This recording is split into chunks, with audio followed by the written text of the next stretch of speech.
sir. Unbelievable. Hey, you took out the miracle, bro. You took out it's a miracle. You missed the whole thing. You was looking down. I changed the whole intro. I know. I heard. I said I didn't hear you. I'm saying you changed it. Yeah, I changed it. I've been messing around with apps like. hey, look good, man. Look good. I appreciate it. There's something I'm trying. Like I said, Right. I just be playing around with apps all day, just trying to figure out what works for us, So Gotcha. But nonetheless, welcome everybody to the Football Frame of Mind Weekly Show. As you see, we have some guests here from the Houdini Network, man. We are excited to have y'all on this show, man. No, thank you. We'll get to a whole lot, man. But before we get started, man, how you doing, Brandon? Well, it's a good night now. It's a much better Sunday now. Much better. Sigh of relief. Big time sigh of relief. It was about time we pulled the trigger. I know we're gonna get into it, but it was long overdue.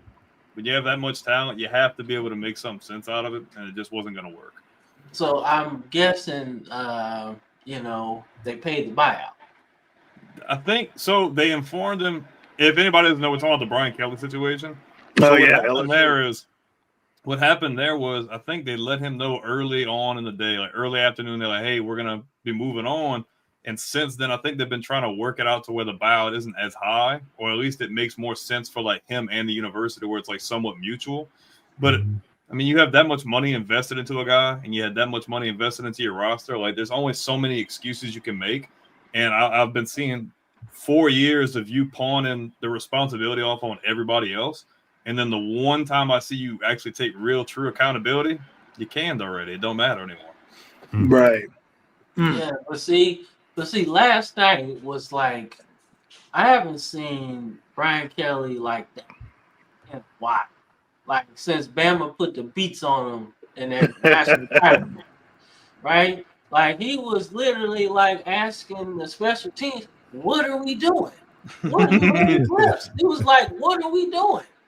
Right. Like, you the head coach. You should know what you're doing. And the crazy thing is, we want to put everything off on Joe Sloan, who's the offensive coordinator, which is horrible in his own right. But I was listening to I forget that guy I told you about a while back, the LSU guy that I was trying to get on the show, but it didn't work out. Blake Ruffino. And he was saying that in his contract, the way he has it set up, he can veto any of those play calls. So if Sloan calls something in, he's like, "Man, situation-wise, that makes no sense." Like, no, you can run that back. Right. It's like, so we've been having all these issues, and like, what are you doing? Because realistically, they probably would have been better off with him calling plays. But at the same point, I really don't think so. I think it was just too far gone. And then last night after the game, out of 100 players, you got 20 players still on the field for the alma mater, and everybody else went to the locker room. I think that pretty much says where everybody's head's at. They said, "Man, forget this." It's a I don't blame them. I gotta go. I gotta catch this traffic, man. I'm good. And half of them transfer people anyway. They don't even know to fight some. Yeah, I would say half of them were, since they're transferred, just like they're like, "What's this matter to me? I'm probably going to transfer out next year anyway." Yeah, man. Oh yeah, you got to. It's not like it's a bad spot. It's a great spot to be in, but like, you're just wasting years at this point, wasting talent. Guys aren't even trying to.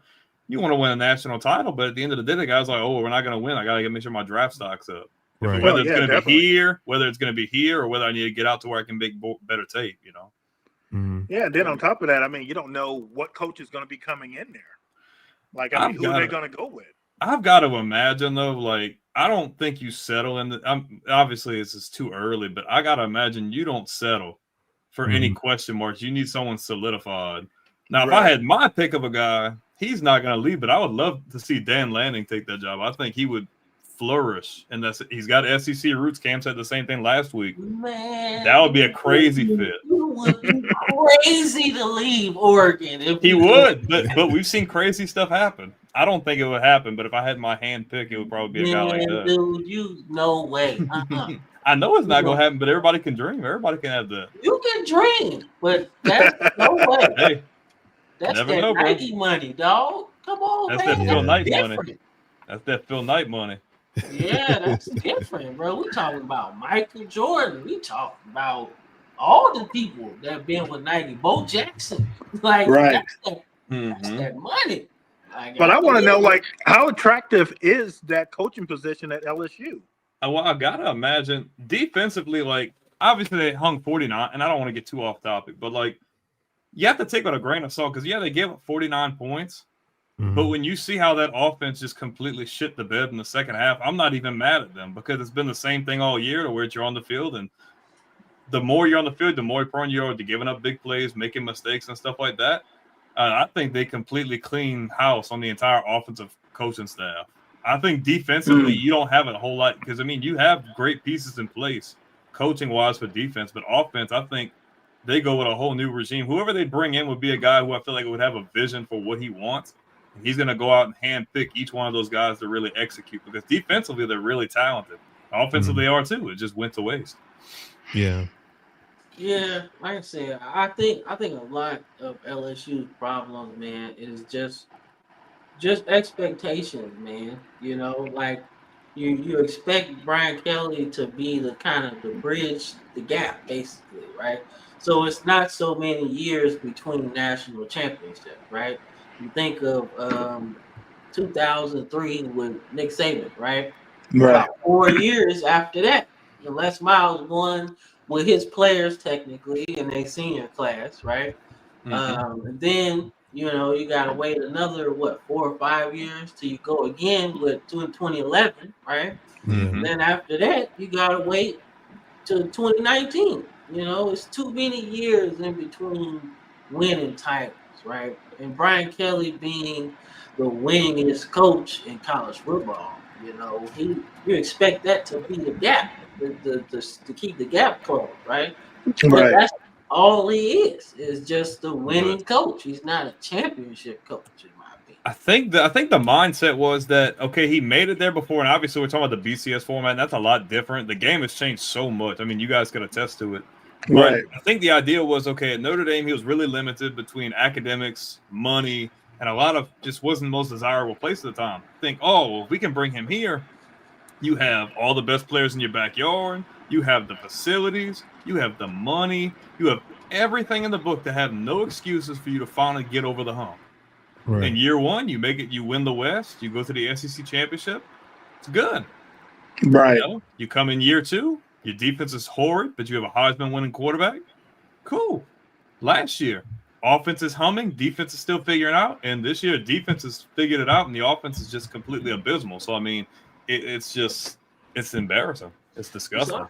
It's almost like South Carolina, too, man. Kind of, sort of. Think about how defensive sound they looked against Alabama, right? Yeah, they looked pretty good. Like, that was awesome. But offensively, you choose Mike Shula to be an offensive coordinator? Yeah, that was an ugly choice. Like, that didn't work out for us. So, I'm good. I was good. I was like, boy, they done nerfed Lenore Sellers. Like, I was like, no. Oh, he's gone. He's gone. Way. Yeah. He's out of town. Yeah. Well, I know one thing it does say about with Alabama with their quarterback. I mean, he just had the poise just in that pocket. But I do tell you this. I mean, the coach is always in that position of you win, that's great. But if you lose, we bringing back out those notes of when you first lost, and we're going to go back through it to see if you are the right coach for receipts. This team. Right. So it's like you're always in that position when you are the coach of Alabama. But I mean, it's great that they're winning. What they rank, number 4 right now. But it came down to that last wire against South Carolina. So I give South Carolina credit, but this is something to watch out for as far as the coach of Alabama. All right, yeah. See that smooth, man. We're going to get into Marcel Reese. We're going to get into it. And then Brian Kelly going, nah, we ain't going. Why would you jump into the same situation? Like, no, I'm not doing that. That's not a good idea. They're literally losing every. I don't know. Going after Saban. I mean, I don't think maybe if this was 5 years ago and he had retired, but not now. Saban said, "Nah." He regrets it. He does regret leaving, though. Not talking, no contracts. Yeah. And I feel like with that James Franklin thing, it's kind of like you said, if they go back in and try to get him, like you said, since it's so different, that Penn State was already kind of built up to have this prestige that those players are coming in like, oh, the whiteout game. First off, the whiteout game, you're thinking, oh, this is prime time. You can sell it on that point. You're bringing in this talent that's just kind of just starting to become mid. You're really looking for like Drew. I think it's Drew Allmeyer, and you're looking for him to be the big quarterback, a top 5 pick, or just someone that you could really rely on. And at the end of the day, he goes to LSU where you have almost more prestige. You have the Death Valley. You have all these things at SEC, and you're bringing in talent that you really should be getting from that area, and they don't want to show up. That's just going to be another sign of failure. Yeah. Well, I mean, like, to be honest with you, like, Aller's just your typical Penn State quarterback. Like, Nothing crazy. Maybe like a smidge better than like Hackenberg and guys like that. Like, think about all of them throughout the history that actually like got drafted or played a little bit. They all do the same thing. Todd Blackledge was like mid, you know? Mm-hmm. Like, people say he was better than Dan Marino. See what happened was. That sounds like wrong on that. That sounds like Mel Kiper. My bad. That's all you can really say, you know. But then you got, in my opinion, the best one over the last 30 years was I want to say, oh man, what was his name, man? McSorley. Trace McSorley. McSorley was like the better one to me. Like, he had a little bit of swag. He could run the ball. He could pass a little bit. Like, that felt like James Franklin's best quarterback, right? Yeah. In terms of hype, Allen was hype. Yeah, hype. Right? Yeah. You know, but they all kind of look like Christian Hackenberg, man. Just mid. Yeah. You know, so like that's all it is, man. But I was thinking they were gonna hang their hats on that backfield, right? I thought we both thought that. You think about Cadillac Williams, Ronnie Brown, right? Those type backfields that just like, hey, we got it. We talking Eric Dickerson, we talking Craig James back in the day, right? A two-headed monster in college football is crazy work right now. If you can get 2 studs like Ohio State had last year, you can win you a national title, right? Because Will Howard last year, in my opinion, might have been at the same level as Allard was, right? Mm-hmm. Obviously, he had a bunch of weapons on the outside, so that's not a fair comparison. But in terms of quarterback skill set, they're about the same. And you got the same type of running back room, and you got a pretty good defense, man. They just lost, man. Sometimes when you put so many eggs in a basket, like they did with the Oregon game, it's like Josh Payton has said it best. This wasn't just a litmus test. This was a final exam on James Franklin's tenure. Like, hey, if we don't get this game, what do we need to do? I personally thought he had a lot more equity built up. Like, it wasn't going to be that bad. Like, all right, man, we go to off season, we just spread this thing out. That's what we do, right? But you drop one to UCLA, that'd be good. Yeah, and then you drop the one to Northwestern. It's like, nope, that's nails in the coffin, bro. Yeah. I mean, and this ain't Pat Fitzgerald's Northwestern. This is like somebody else. You don't lose to them. Yeah. Like now Pat Fitzgerald had Northwestern going hard. Like, they was beating teams they wasn't supposed to be. Right. But you know, this is a new Northwestern coach. This ain't the same team. But you the Big Ten's weird now, bro. The Big Ten's weird. Yeah. Especially with way Indiana. Different. Oh yeah, nobody would have said that last year before the season. Lee Corporal just retired, and now they want to get good. Oh, he would have been having a ball, bro. He probably is. He like, yo, I'm at every game. That's why he retired from game day. He like, man, this team good. I'm going to watch them. Forget what y'all talking about. Yeah. Yeah, but shoot, man. But we're gonna get to that too, Mac. finally my Ravens got to win. Oh, we don't want to go there. I'm a Bears fan. I don't want to go there. We gonna talk about it. We gonna talk about it. Hey, it could be worse. It could be like one of our commenters, Touchdown Troop. He's a Jets fan, but he's trying to claim he's trying to he's trying to transfer his fanship to the Chargers right now, and like, no, it's getting vetoed, bro. You stuck like Chuck. You can't go nowhere. Like, nah, bro. You ain't changing teams, dog. You stuck. You chose the Jets. That's who you still with. Right, gotta ride with them. Yeah, 68 the last Super Bowl. So I mean, hey, at least you got one. I mean, you could be what, the Bengals right now? Like, how long they been a franchise? They still don't have one. Hey, been relevant. Or you could be the Lions, like not have nothing. Like your last NFL title was like 1950. The Dick LeBeau days almost, huh? Going way back. Before that. Yeah, bro.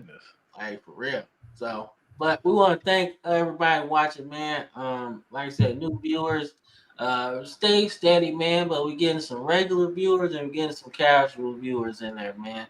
So y'all keep on watching. We appreciate all of that, man. Real. Yeah, thank you. Real. All right, and then we're gonna get into this college, man.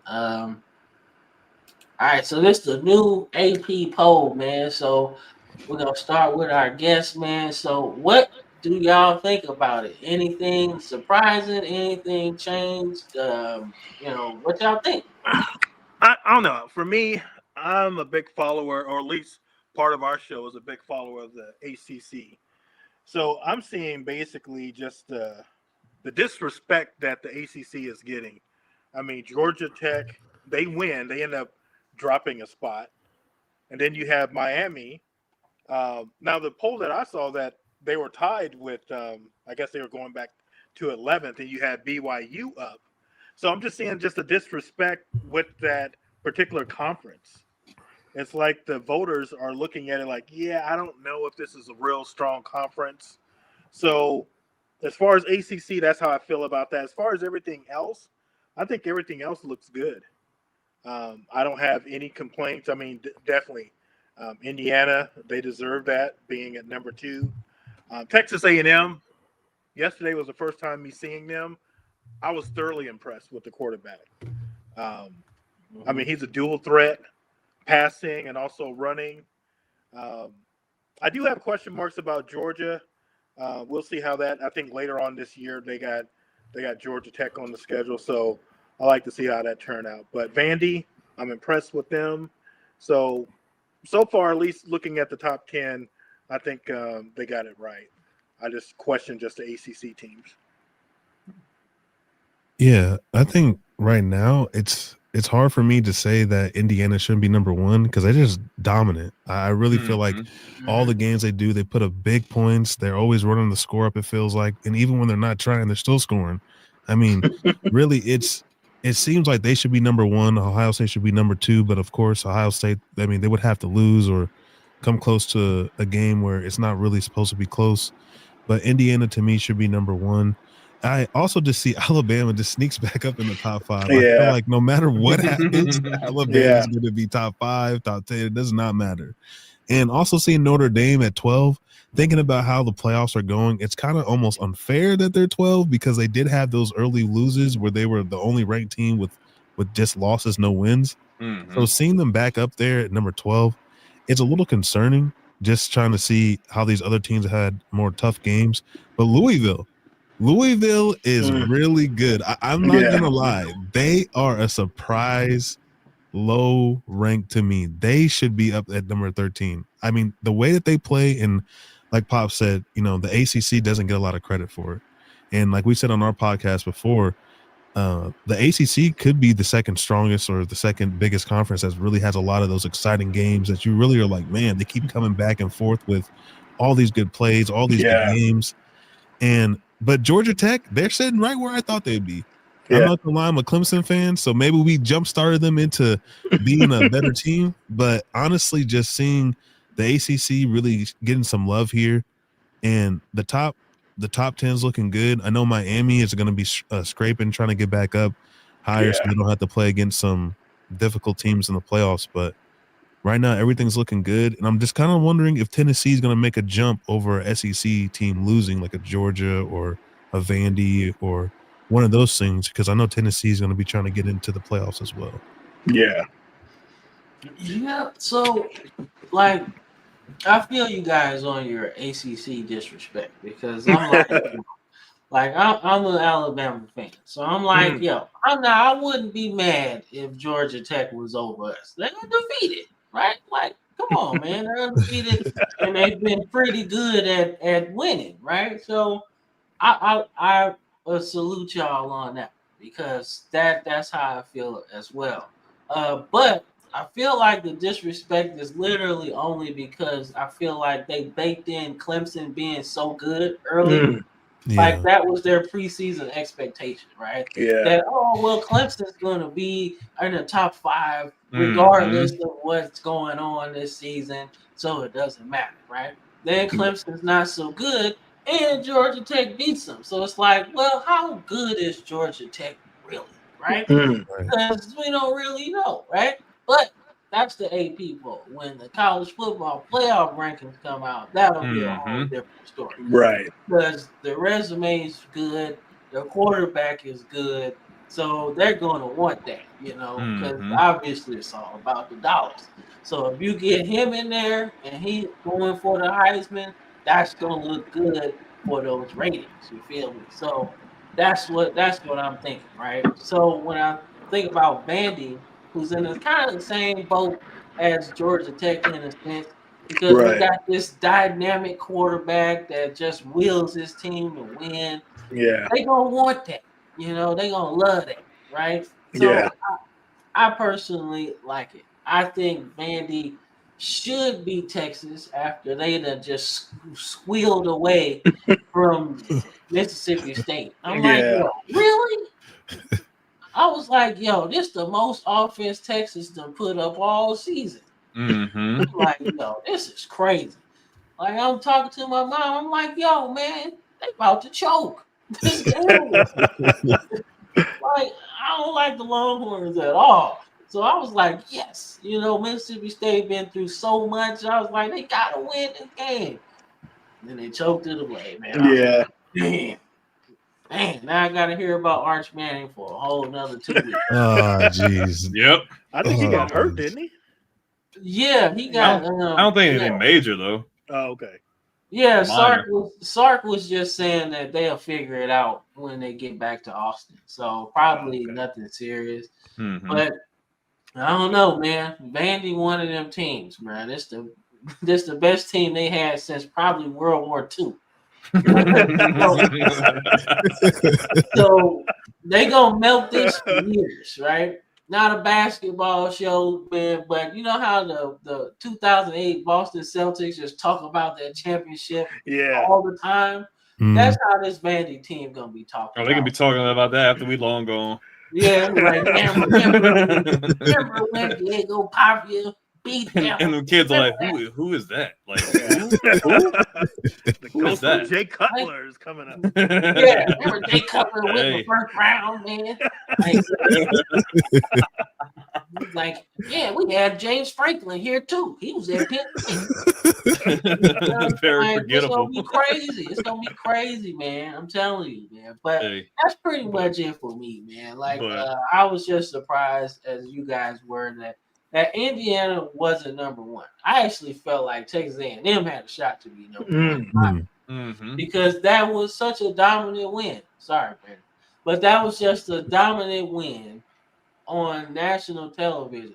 Ohio State ain't had nothing like that. They beating Purdue and shit. I'm like, yo, that's not fair. All right, Purdue struggling right now. They got, they tripping right now. So I'm like, you can't do that. You can't do that, man. But they are talented. I can't lie about that, man. Ohio State, very, very good defense, man. But they ain't been tested by nobody. That's true. So right now they looking good, but they ain't beating nobody. And everybody that we said early that they was going to probably struggle with. They fired their coach. Michigan is like, okay.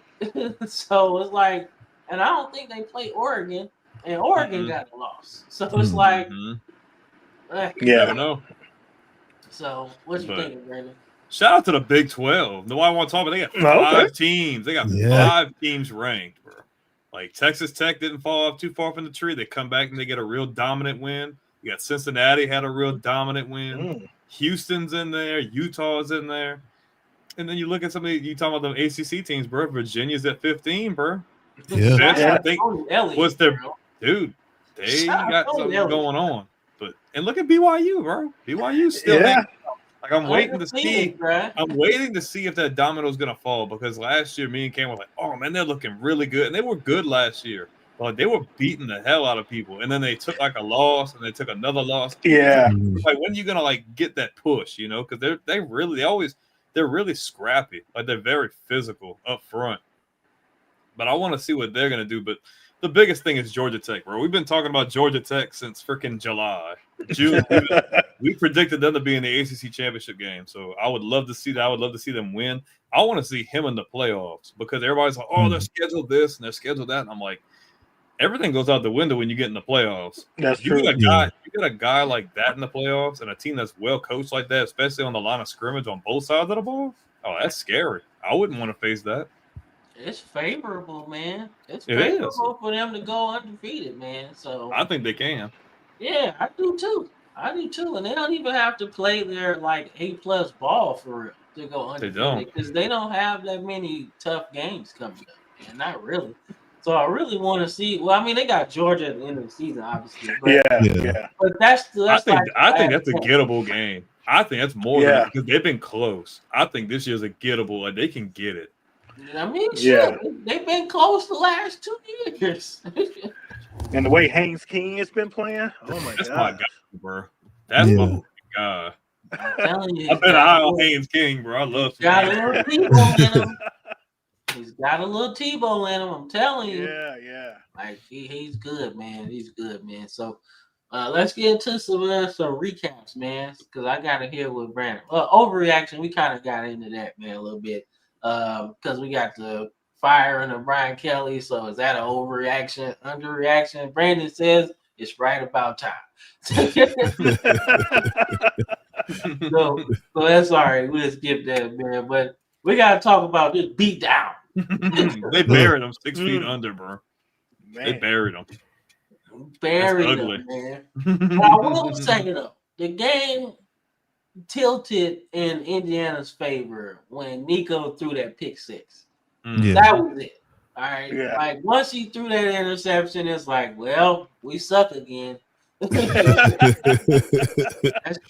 pretty much what happened because they didn't do nothing after that. There wasn't no creativity. There wasn't nothing.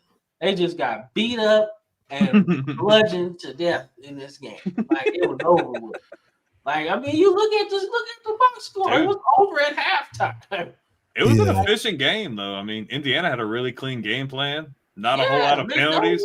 Look how efficient they were on third down. 12 of 16, 35 minutes of possession. They dominated, man. They dictated their will in this game. They did what they wanted. Yeah, that's taking what you want. That's taking what you want on third down. They took their lunch money and some. Yeah, 3rd and 5, 3rd and 9, don't matter. We got to play, and it's gonna work, man. And Mendoza's been one of those quarterbacks that's been pleasantly surprising, man. I didn't think nothing of him coming from Cal. I just thought it was a nice transfer to a good spot, right? But he just like, I can throw the ball 50 times a game. What? I'll play. So yeah, man. So, but what y'all think about Indiana? This was such a dominant game. I don't know. For me, I was shocked by the score. You know, after you see UCLA the past couple of weeks, they've been improving. So you thought maybe this was going to be a competitive game. But, you know, I think I turned it on just a little bit, just check the score, and just looking at halftime, I was like, what is going on here? It's like UCLA just reverted back to the beginning of the year. So it's like at first, going back to last year when I think about Indiana, I think about they're on my radar because of the coach. The coach, was basically putting all these checks out there. Oh, yeah, we're this, we're that, we're that. Okay. And you watch him, I think a game I watched and they end up losing. But now this year, because all that talk, at least how I feel, it sort of got the public eye on them. And what they did here, okay, I'm like, they're legit. I mean, 56-6? Come on. 200 yards to offense. Jeez. You see it like, I'm like, come on. I know Pee Wee teams that do better than that. I'm sorry, man. I never looked at Indiana as a football college. You always think about basketball when it comes to that, and you sort of disregard them. But this, man, they're on the map. I mean, when they beat Illinois, I was shocked at that because the way they beat them. Yeah, I was like, what's going on here, Indiana? Yeah, they beat the brakes off in Illinois. Yeah, I was like, yo, that's not nice, man. Yeah, I had to retire my Illinois hat. Yeah, I was like, that was nasty, man. But Illinois bounced back the next week though. That was pretty interesting. I was like, well, they figured out something in that game. Like, we can't do this again. Yep, and then they drop another one. Rhino. Yeah. Like this, with this whole situation, I think Tim Skipper is the interim coach for UCLA right now. I just really saw like, man, these last couple of games just like roping them together. I was like, man, Nico, you know what? I hated on you early in the season. I thought you weren't that good at Tennessee, and you're really beating teams you shouldn't be beating. Tim Skipper's putting together a good program. And then when they got out here and dropped the egg, I was just like, dude, I don't really know what you guys have been thinking or what the game plan was. But Indiana definitely came out to play and thought, man, you guys have been beating good teams. We're not going to take you lightly. I feel like UCLA kind of always got the jump on teams thinking, oh, they got Nico, this interim coach. This should be an easy game, an easy one. And they always just kind of snuck away and got one. Indiana came out and was like, no, like we are trying to dominate. This isn't a game of just to win. We want to dominate. Like we want to show the other Big Ten members that like, no, we're really coming for number one. Yeah, Kusinyetti ain't with that, bro. He's like, I'm not playing that shit. That's over with. Nope. Not at all, man. Especially after getting paid. After getting paid that big, large amount, it just like, okay, that usually when you show like, okay, he can relax or it doesn't matter. I feel like, oh yeah, go ahead. Oh, you're good. But I think that loss to Ohio State last year really changed things for them. Yeah. And I think that's what pushed. That's like that push really put this perspective on the game. Like, we don't want to just win. We want to dominate. We're not trying to just be out the Big Ten and not make it in. We want to really we don't want to make it in. We want to be the team to beat. And I feel like this game was one of those things where that's why I was saying they should be number one. There's almost no emotion from him on the sideline. Like after these big games, it's like, this is what we're supposed to do. It's like we clock in for work, we clock out. Just like that's just mentality. You clock in, you clock out next week. That's the perfect mindset for Indiana, man. Like it's a blue collar city, man. Blue collar. Yeah. Like they don't really do the flash and dash. They don't need that. And honestly, they've tried that kind of coach before, and it didn't work out too well. At JMU, when he got to JMU, he did the exact same thing. It's just doing it on bigger scale. Was like loaded though. Like they were loaded when they came into Division I. Like that's cheating. And Indiana don't think had little to any 5-stars either. Like that's pretty much full lower. It was ass, dog. Just say it. They was bad. They was bad. When you talk about the bottom of the Big Ten, that's where they were, right? You know. But like I said, man, when you're a team that is like at the bottom, man, the best offense for you to run is the spread offense, man, because it's easy to score, it's easy to throw the ball, you can spread it out, the box isn't full, so you can run as well. It's just easy to do that. If you come in there trying to run the triple option or the wing T or the pro style, like you need actual players for that. You know, you need players like, Jeremiah Smith, right, as your one, right? You need a top transfer quarterback, right? But if you're You know what I'm saying? If you're Indiana and you're starting over, you need to just clear the deck and just get dudes that can play. Right. Dudes that want to play, right? Not just coming here just to get a paycheck, right? Look lower, like FCS guys, right? Guys that want to come up and play. And I feel like that's what Indiana's doing, right? You get a quarterback from Cal, right? Cal is ass. And you get him and just like, hey, this is your playground.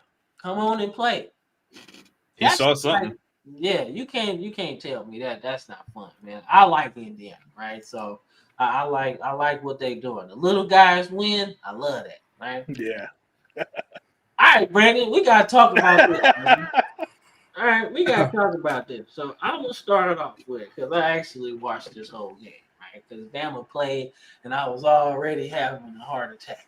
So I was like, I gotta chill, right? I was like, I can't take another one.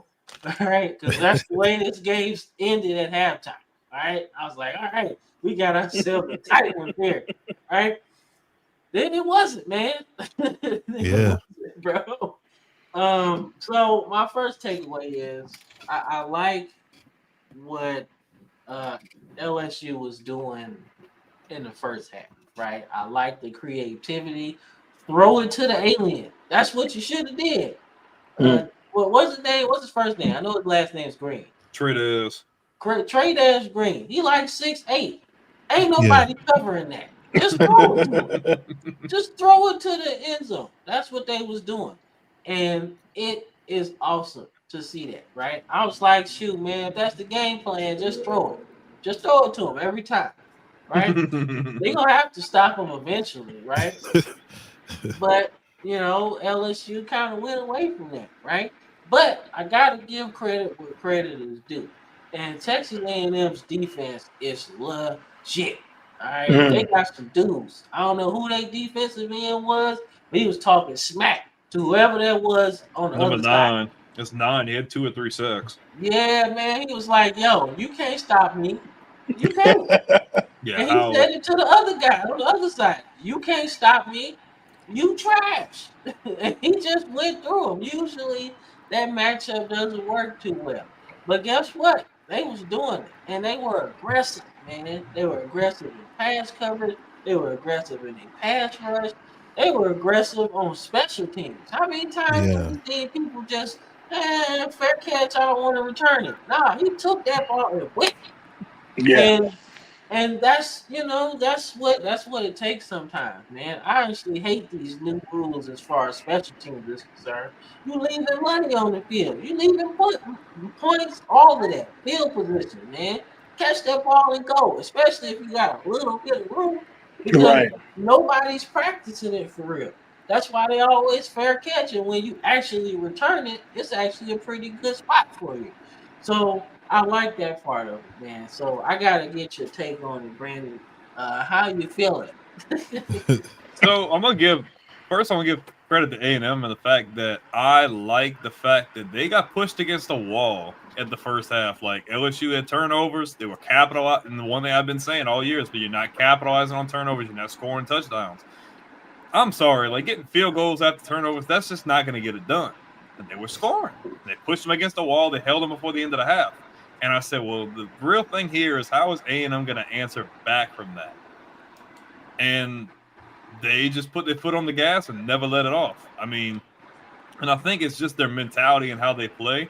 Their strength and conditioning coach was our strength and conditioning coach. And that's the first move that Brian Kelly made when he got to Baton Rouge is he fired that strength and conditioning coach who had been there for all those national championships. And you could see the difference in physicality with how they came and they played.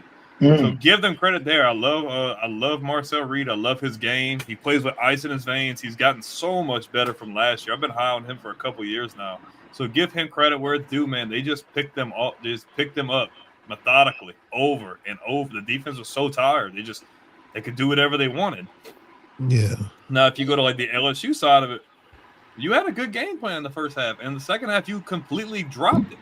There was no creativity, offensive play calling wise. It doesn't help that you had two freshmen starting on the offensive line Man, you got Howell coming over the edge, and all guys doing, he's just backtracking. I'm like, dude, he's just going to glide right past you. And he wasn't even touched. Nussmeier, and look, he's not perfect. He's had his issues, but this is not on him. And this year, I don't feel like it's really been on him. Guy had no protection all game. The second he takes a snap or he drops back, they're already there. The offensive game plan, they're not taking advantage. Like, you should be running fast pace, get the ball out quick, get something going. And you had some good runs, but situational wise, man, just a lack of any sense of urgency. They didn't have any fight in them, and that goes back to the head coach. There's no like killer mentality. It's like, look, it's time to put your foot in the ground, and we gotta shake. Something's got to shake. There's never been that, and that's been an issue for a long time now. And realistically, they should have won last week. Top to bottom, the roster's better than Vanderbilt, but obviously you had issues. This game would have kept you in playoff contention. The SEC would have had 10 ranked teams this week. Because you completely shat the bed, that's done. Like I said it last week. If you couldn't win with this roster, you're not going to win here. I don't care who you've got in there. If you can't win with this roster, you're not going to win. Talent for talent, this is the most talented roster they've had outside of the quarterback position with Jaden Daniels and now obviously Nussmeier. And you could see the frustration when they pulled him at the end of the game. They benched him for Van Buren, and you could see that tension between him and Kelly. That's been going on for a while. You could see there's some tension there, and there's obviously some disagreements there. And you could tell the players gave up. They didn't want to do it no more. Who wants to freaking do all that when you're not putting us in the best position to win? You know, I mean, you have all the things you could possibly need, the money, the facilities. It was just time. So give credit to A&M, but LSU, that's a dumpster fire right now. I will say, and I'll let you guys go after this. I will say that Brian Kelly's best teams, quarterbacks were more mobile, right? I think of Everett Golson when they went to the national title against Bama. Ian Book was mobile. Not necessarily Sam Hartman, although he could run a little bit, but he was more of a thrower, right?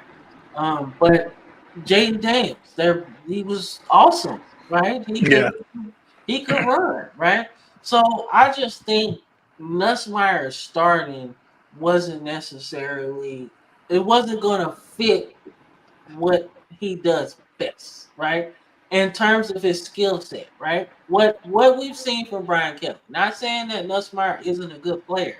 It's just what Brian Kelly has been good at. Mobile quarterbacks are what he does best with, right? And Nussmeier being, kind of injured, he ain't running like that. So you're kind of henpecked in what you can do offensively in a sense, right? I mean, look, don't make it a homer thing. Like but you say that. Look at the weapons, dude. That's a freaking pocket passer's dream. 5 or 6 guys. I know, bro. I know. But even though see it that way. You have all those weapons, if you can't in college football, if your quarterback can't affect the run game, you basically just sitting there. But you know this better than anybody. But that falls on the offensive coordinator and the play calling. You need to play to the quarterback's strengths, dude. They got talent top to bottom.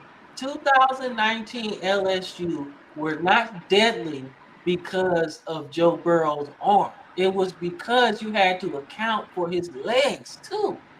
You got to guard Jamar Chase, Jefferson, Hilaire, Randy Moss's son, whoever else was on that team. You had to guard all of that and Joe Burrow's legs, right?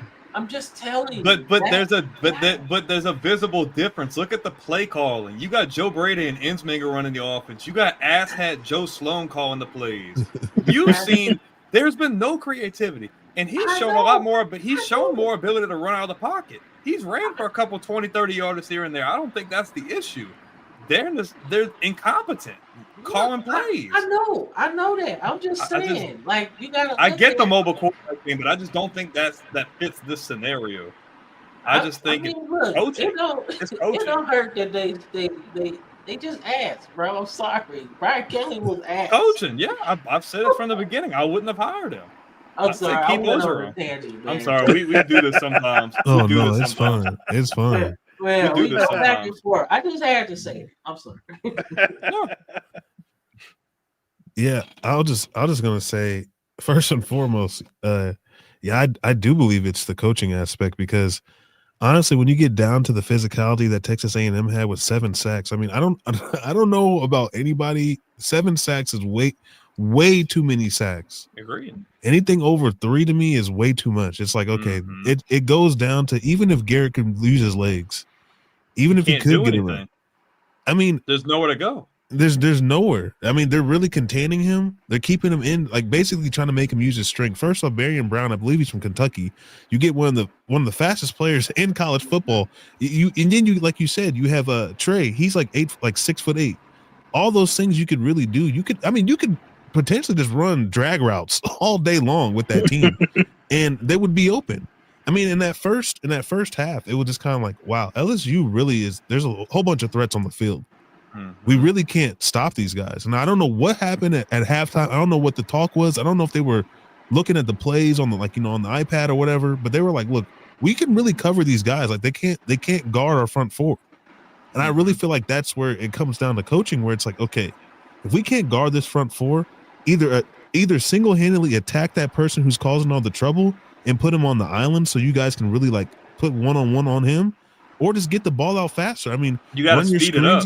Yeah, you know what I mean? Run some screens to Barian. Slants, out routes, stuff like that. Run some drags. Get those linebackers moving. Run some RPOs. Make it look like you're going to really give the ball off or throw it behind them, because at that point you keep them on their toes.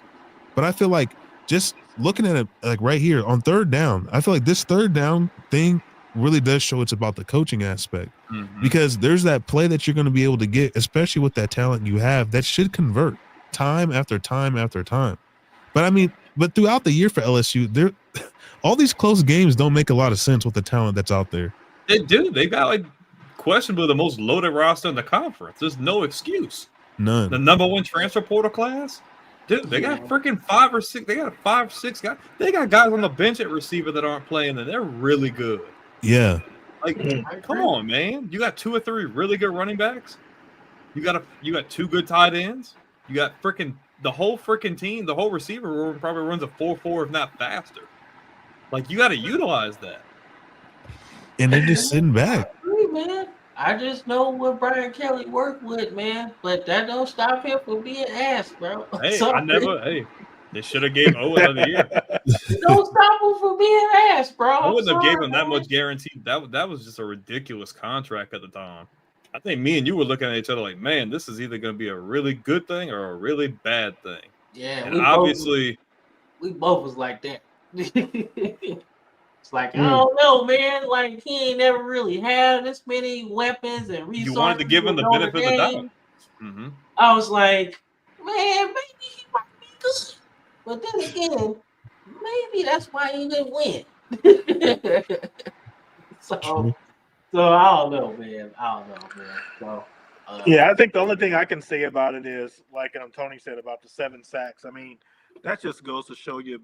I mean, the offensive line coaching, the offensive scheme. I mean, they had time to sort of look at the tape prior to this game coming in to see exactly what does Texas A&M like to do.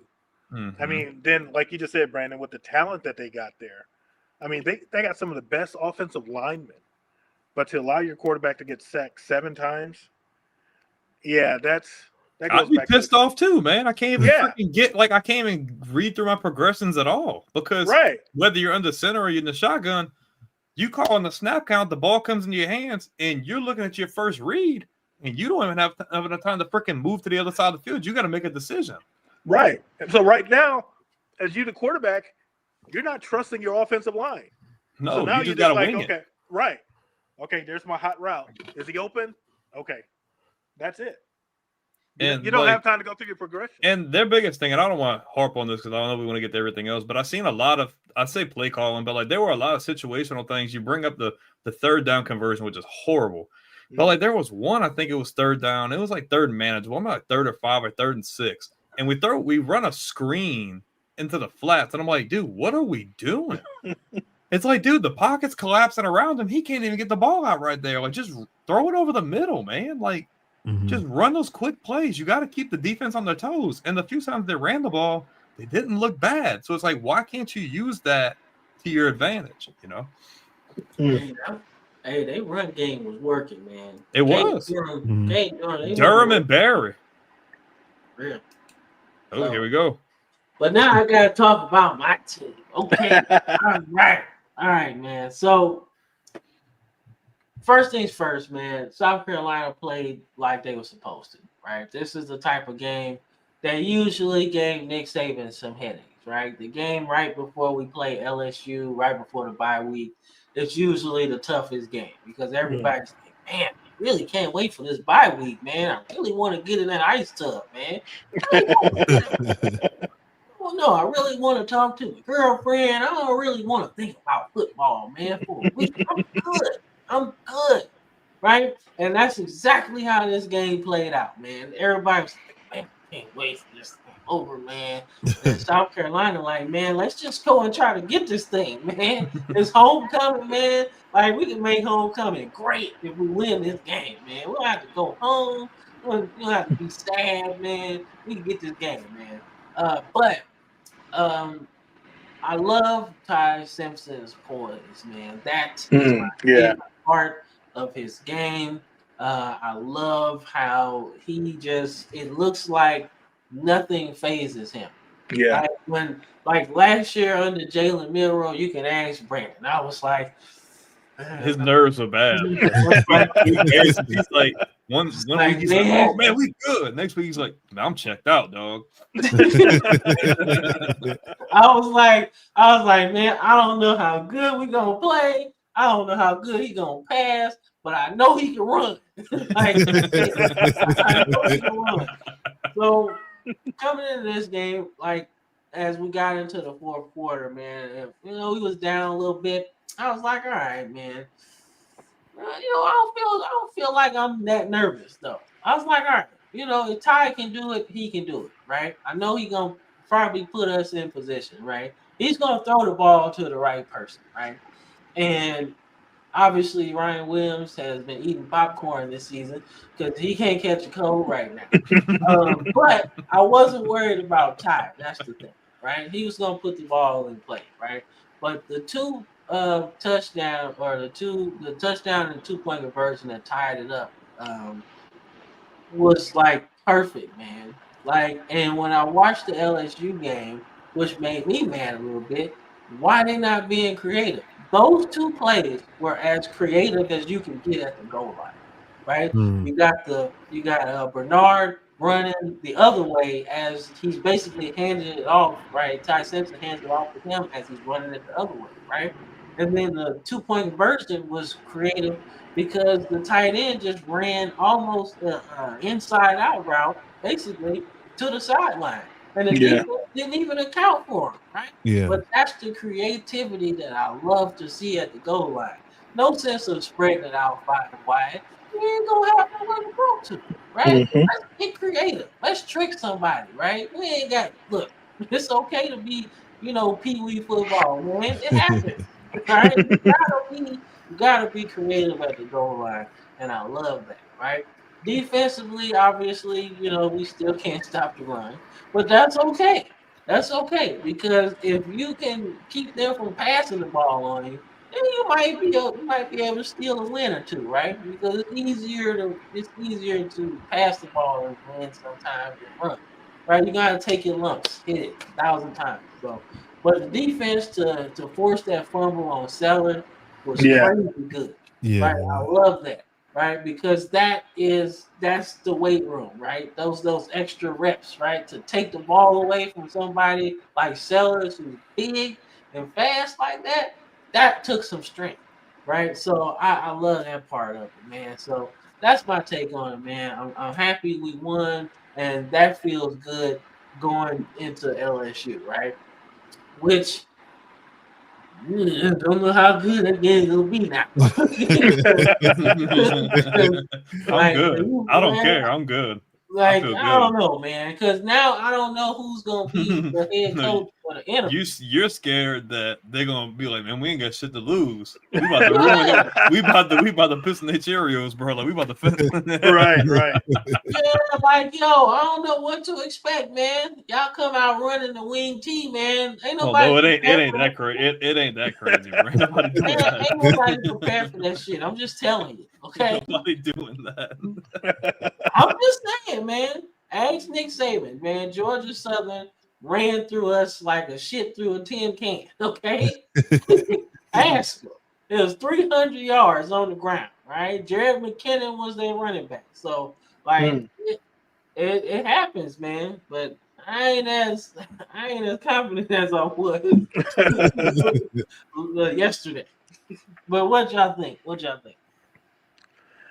I don't know. I think, like I said earlier, I think Ty Simpson, I think his poise, just a little bit that I watched. I mean, to be honest with you, I started off watching the game. I really didn't give South Carolina a chance.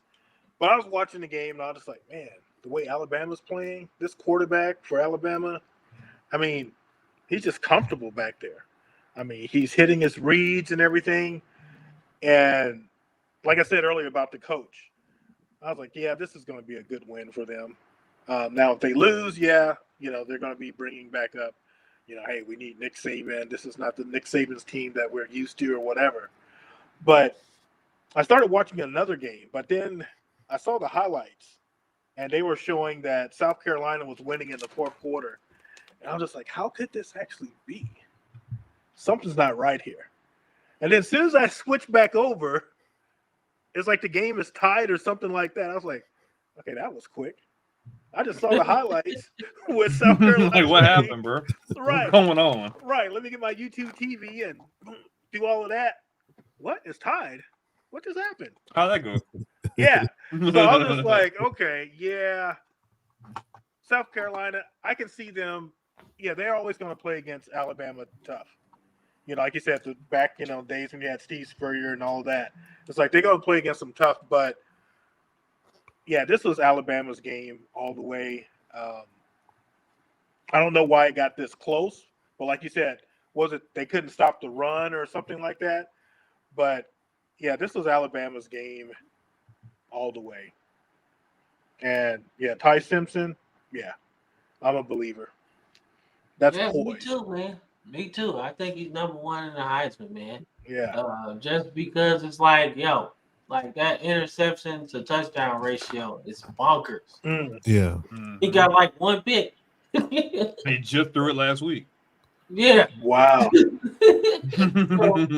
yeah, man. So that's pretty much it, man. What you got anything, Jay?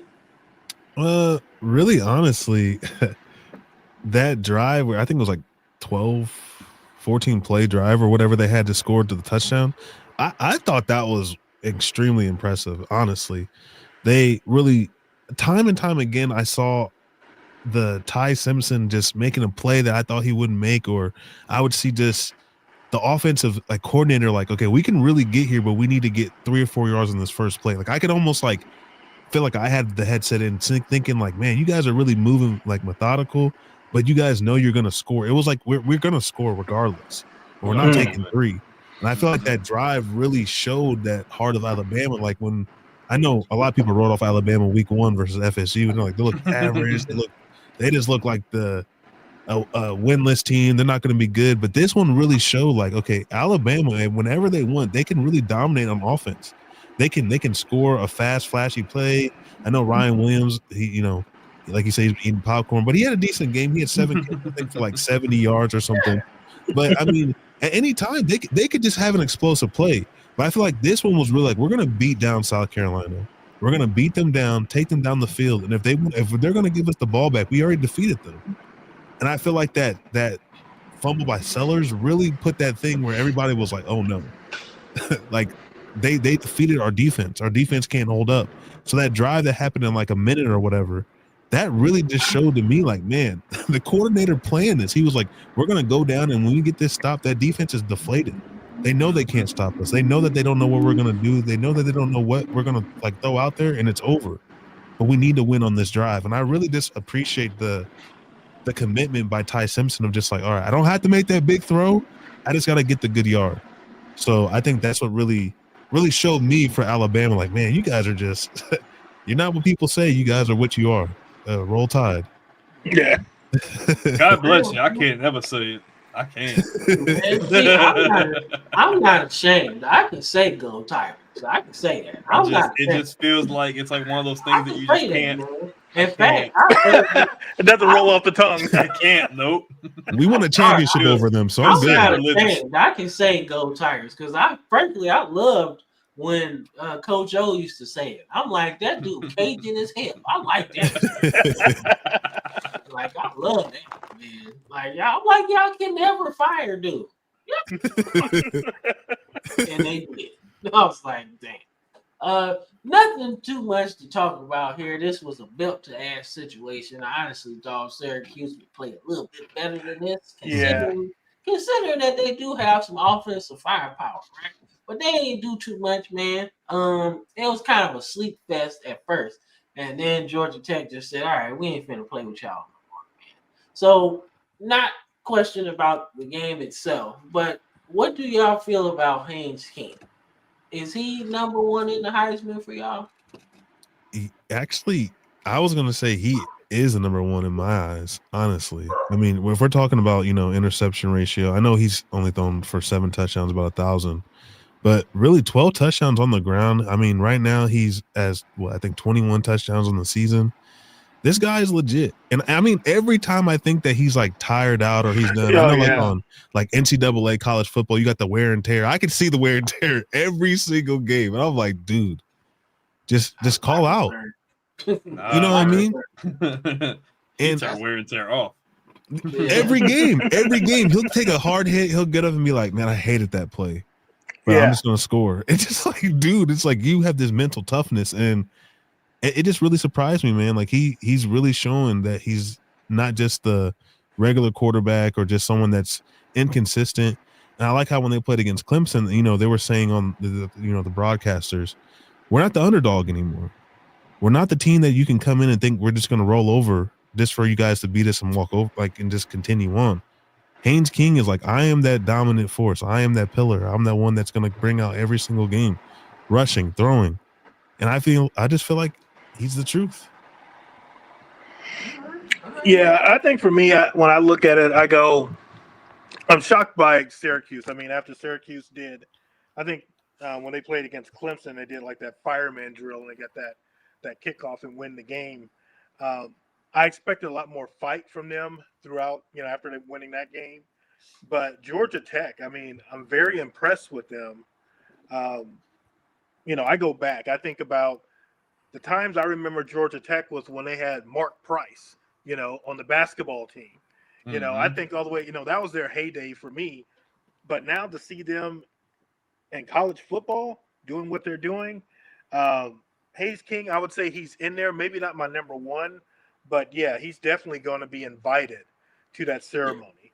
And I wouldn't be surprised. They end up winning the ACC and they go deep into the playoffs. Yeah, I can see him possibly winning. But I'm very impressed with Georgia Tech. I'm a Miami Hurricanes fan, so I'm hoping that they do lose somewhere down the line to get my Hurricanes into that ACC championship game. But yeah, Georgia Tech looks like they got a chokehold on it right now. I'm biased, Cam. I love Haynes King. That dude's the truth, bro. He's the truth. Like, just it's like he just turns that switch on. It doesn't matter. Like, it doesn't matter who you are. Like, I think he just wants to be on that big stage. Like, I think him leaving A&M, he had a real chip on his shoulder. And I feel like Brent Key's the same kind of like he's got something to prove. And we've seen it over the last couple of years. Georgia Tech wins games just off of coaching and effort alone sometimes. Like when they freaking I think they beat Florida State last year in Dublin, and everybody was like surprised. I'm like, nah, they got something going on. And you start seeing what he's got going last year. I'm like, well, they got some really good transfers. The receiver that Cam always talks about, they got transferred in from was it FIU? I want to say, dude, 27 he's just yards a catch. The way, and I think Simpson is probably number one. But what Haynes King can do, affecting the game with his legs and his you can't ignore it. And I feel like he's getting ignored by so much because maybe their schedule isn't the greatest. I don't think it would matter. I think they could have an even tougher ACC schedule, and I still think they could be sitting here in the same spot. Just completely honest. Yeah. I mean, the big game is going to be when they play against Georgia. I think everyone's going to be circling that game. I'm watching that game. Yeah. Shoot, last year was a classic. So, I mean, like I said, it's turning into a good game now. Usually that was kind of like, okay, belt to ass. But now it's actually going to be a good game, man, because quite frankly, Stockton and Haynes King have similar games. Right, they like to affect the game with their legs more so than their arms, but they are efficient when they actually throw the ball like they're supposed to. So that'd be interesting, man.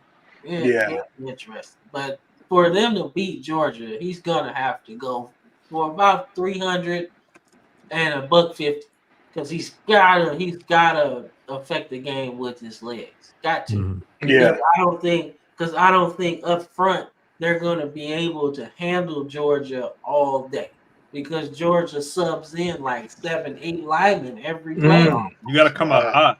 You got to put your foot on that throat early. Yeah, you're gonna have to get up on Georgia early and play mistake-free ball. That's not even a plan anymore because Stockton's done able to score. They dropped 45 on Tennessee. You got to play mistake-free football because you make mistakes, that'll give them the leeway to make those plays.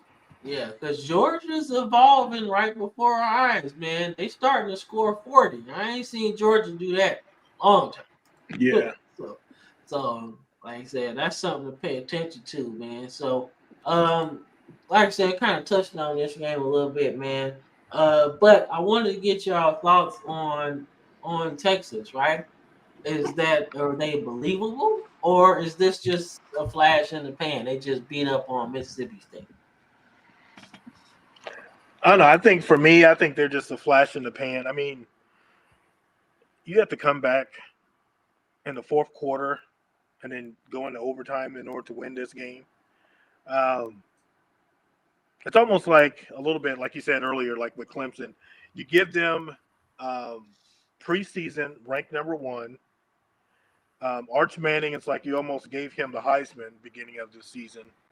And now you see, okay, this team isn't fully put together correctly. It's basically all on hype. I give them credit for coming back and winning this game, but, I mean, this is Mississippi State. I don't know what that really says with them coming back and winning. Yeah, maybe it keeps them in the top 25, but yeah, I don't like what Texas is doing this year. I think this is a bust for them for this year. Let it be a different coach. If they had, what's his name, Strong, I think that was his name they had several years ago. Yeah, if they had him, yeah, they'd be looking to fire him. I agree. Yeah, that's kind of what happened when he coached Texas, man. They actually won the game before they fired him, I think. Right. The game they shouldn't have won. Yeah. Like they beat like Oklahoma or something, I forget. Yeah, like his tenure at Texas was crazy, man. Like he beat Oklahoma when they had all the Heisman winners, and then you just lose to Kansas. And I'm like, like you do know they don't want you to coach here, right? Right. You can't do that. Right. Paychecks are going to stop. You on thin ice, brother. Come on. Like, yo, you can't do that, man. Like, not Kansas. Like, Kansas, it's like that is a basketball school. Like, like you can't do that, man. So, Texas thing this year, though, they're talented, but they've just underperformed all year. Underperformed. Like, I have to agree with him in the fact that you got all the talent in the world, but I'm sorry. The only reason they won this game is because Mississippi State choked it away. We can just be honest with you. Mississippi State should have won this game. Had they not choked it away, I think this is unwarranted. I agree with you. I think it's unwarranted. Yeah.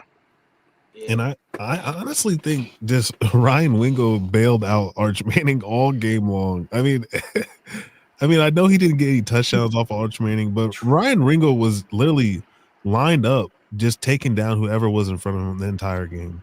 Mm. I really feel like Arch Manning, the big thing, like as we can see, you have almost 50 pass attempts. Okay. Mm-hmm. The coach is like, I'm giving you the ball. I want you to make the plays. I need you to make the plays. And time again, the fourth quarter, like you said, Mississippi State just choked. It was like they were boxing Arch Manning. They were boxing everything he was doing. They were boxing the run. I mean, there was nothing Texas could really do until Mississippi State, which is kind of, I feel like it's that Miami Hurricanes effect. When you get in the fourth quarter, they're kind of like, all right, we did good. This game is in our hands. All right. I mean, they scored. It's whatever. Oh, they scored again. I mean, we're still up. Hold on now. Hold on. You're talking about the Hurricanes. I just saw the same story before. You know what I mean? It just time and time again. And then when the game's over and they win, it just kind of like you sit there. You're like, man, like you said earlier, is this another time you got to listen about Arch Manning for another week? It just, I'm so over it, bro. Over, and it just sucks because you look at Blake Shapen, he balled out, man. Yeah. He earned the freaking W, man, and to have it losing like that just sucks. Yeah, that was horrible, man. But that's all right, man. You know, Mississippi State, you know, they still recovering, man, from the loss of Mike Leach. So, like, they rebuilding. So this is a good spot, man. This is a good spot to be in, right? So. We'll see. You know, hey, you choked it away, but you can learn from this. Let's not take our foot off the gas, okay? Yeah. Because Texas is talented, all right? Like, you don't come back unless you got players like Texas. That's true. So, but this is a good spot. Like, I'm not upset at Mississippi State too much, man, because they have to be able to win these games, but you also have to be in games like this to win. They're ahead of schedule, though. They're way ahead of schedule, and that's good. I did not think they would have 4 wins. Right? Yeah, a couple more, they get a bowl game. So I'm saying they almost bought it. Yeah, for real. So that's a win. Yeah, for real.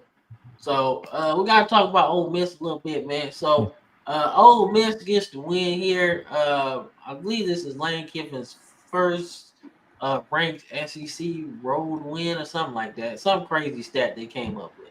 Oh yeah, but there's one of his first ones. So, but he's in the more so like the Ole Miss won, and it really wasn't all that impressive for real. So my question isn't really about the game. I wanted to get y'all thoughts on the rumors around Lane Kiffin. Is he Florida bound, and do y'all think that's a fit anyway? I don't know. I think for me, I mean, now after, especially with Brian Kelly, I'm thinking he could be thinking about the LSU job.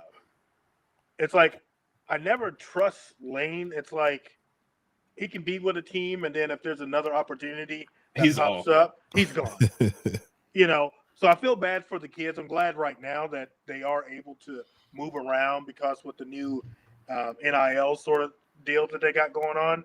But, yeah, he's the person that's going to talk to the parents. Yeah, I'm going to be here for the next 4 years. You're going to be out. You know. Since the next opportunity come up, he going to pull a Bobby Petrino like Cam always says how he left the note for him. He's like, yeah, I'm out. Like, yeah, man, you know, I came here expecting Michael Vick, and he ain't here, so I'm gonna go ahead and leave. I'm gonna go back to Arkansas. I'm out. But here's a note for y'all to let you know how much I care. Boy, Bobby Petrino is so, oh my god, savage, so funny. Savage, and he's back running the show, so savage. Yeah. Hey, he back in Arkansas after all of that shit. Yeah. I tell you, there was one thing that I noticed. It's a small thing, maybe it's nothing, but after the game, Lane Kiffin, I think it's his son, he's like just playing like horse playing with them, you know, very rough and everything like that. And I was just thinking about it, I was just like, for some odd reason, just gave me vibes of, yeah, he's the one that could say all the right words in your face.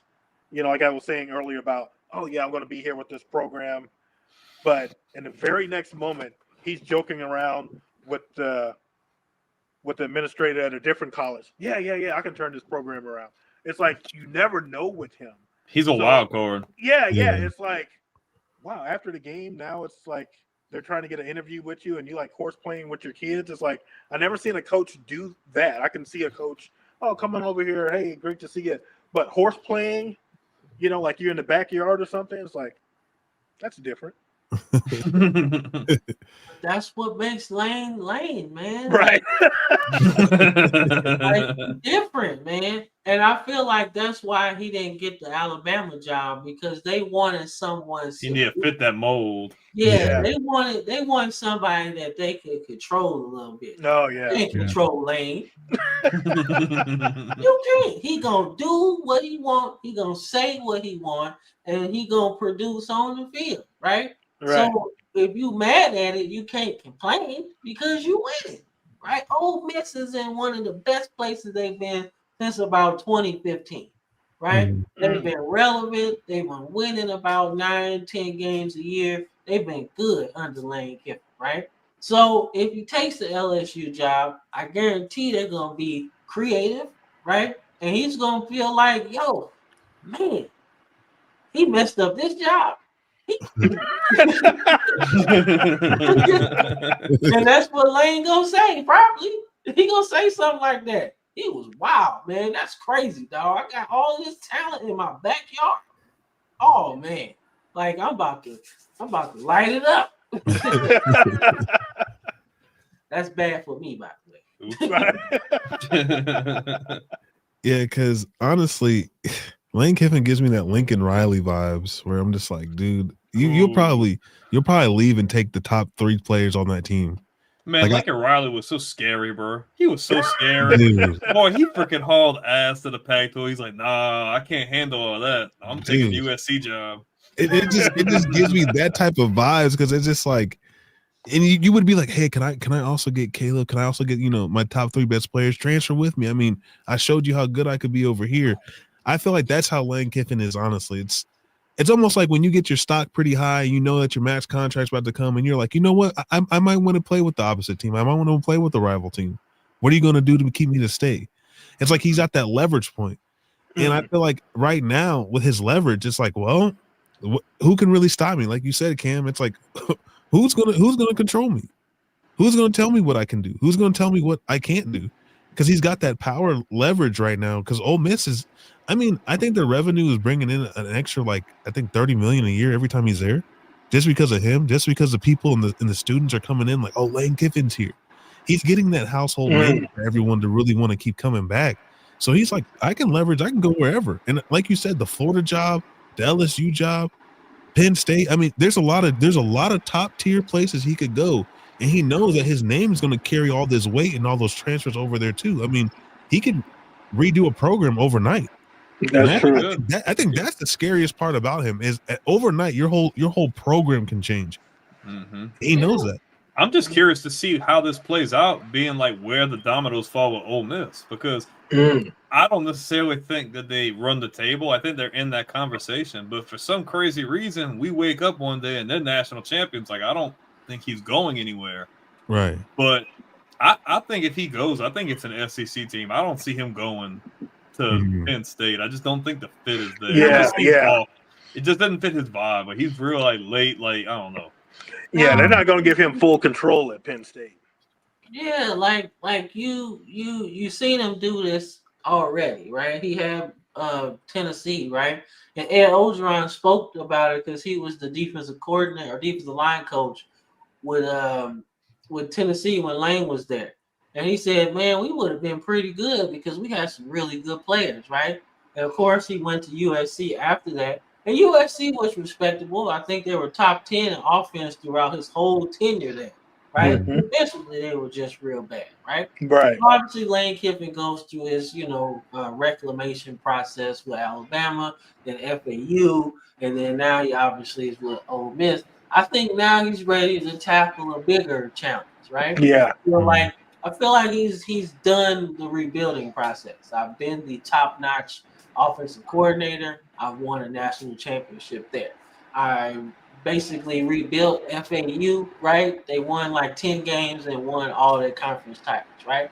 So now with Ole Miss, and we were one step away from the playoff, and it didn't happen, right? But that's where Ole Miss is. They always gonna be there. They were there Right. when Archie Manning was there. That's how Yeah. close they were. That's how close they always get. Mm. So you could never get to that point of like, I need to contend, because you can never really, one, keep those players in Mississippi, and you can't get people to come to Ole Miss like that.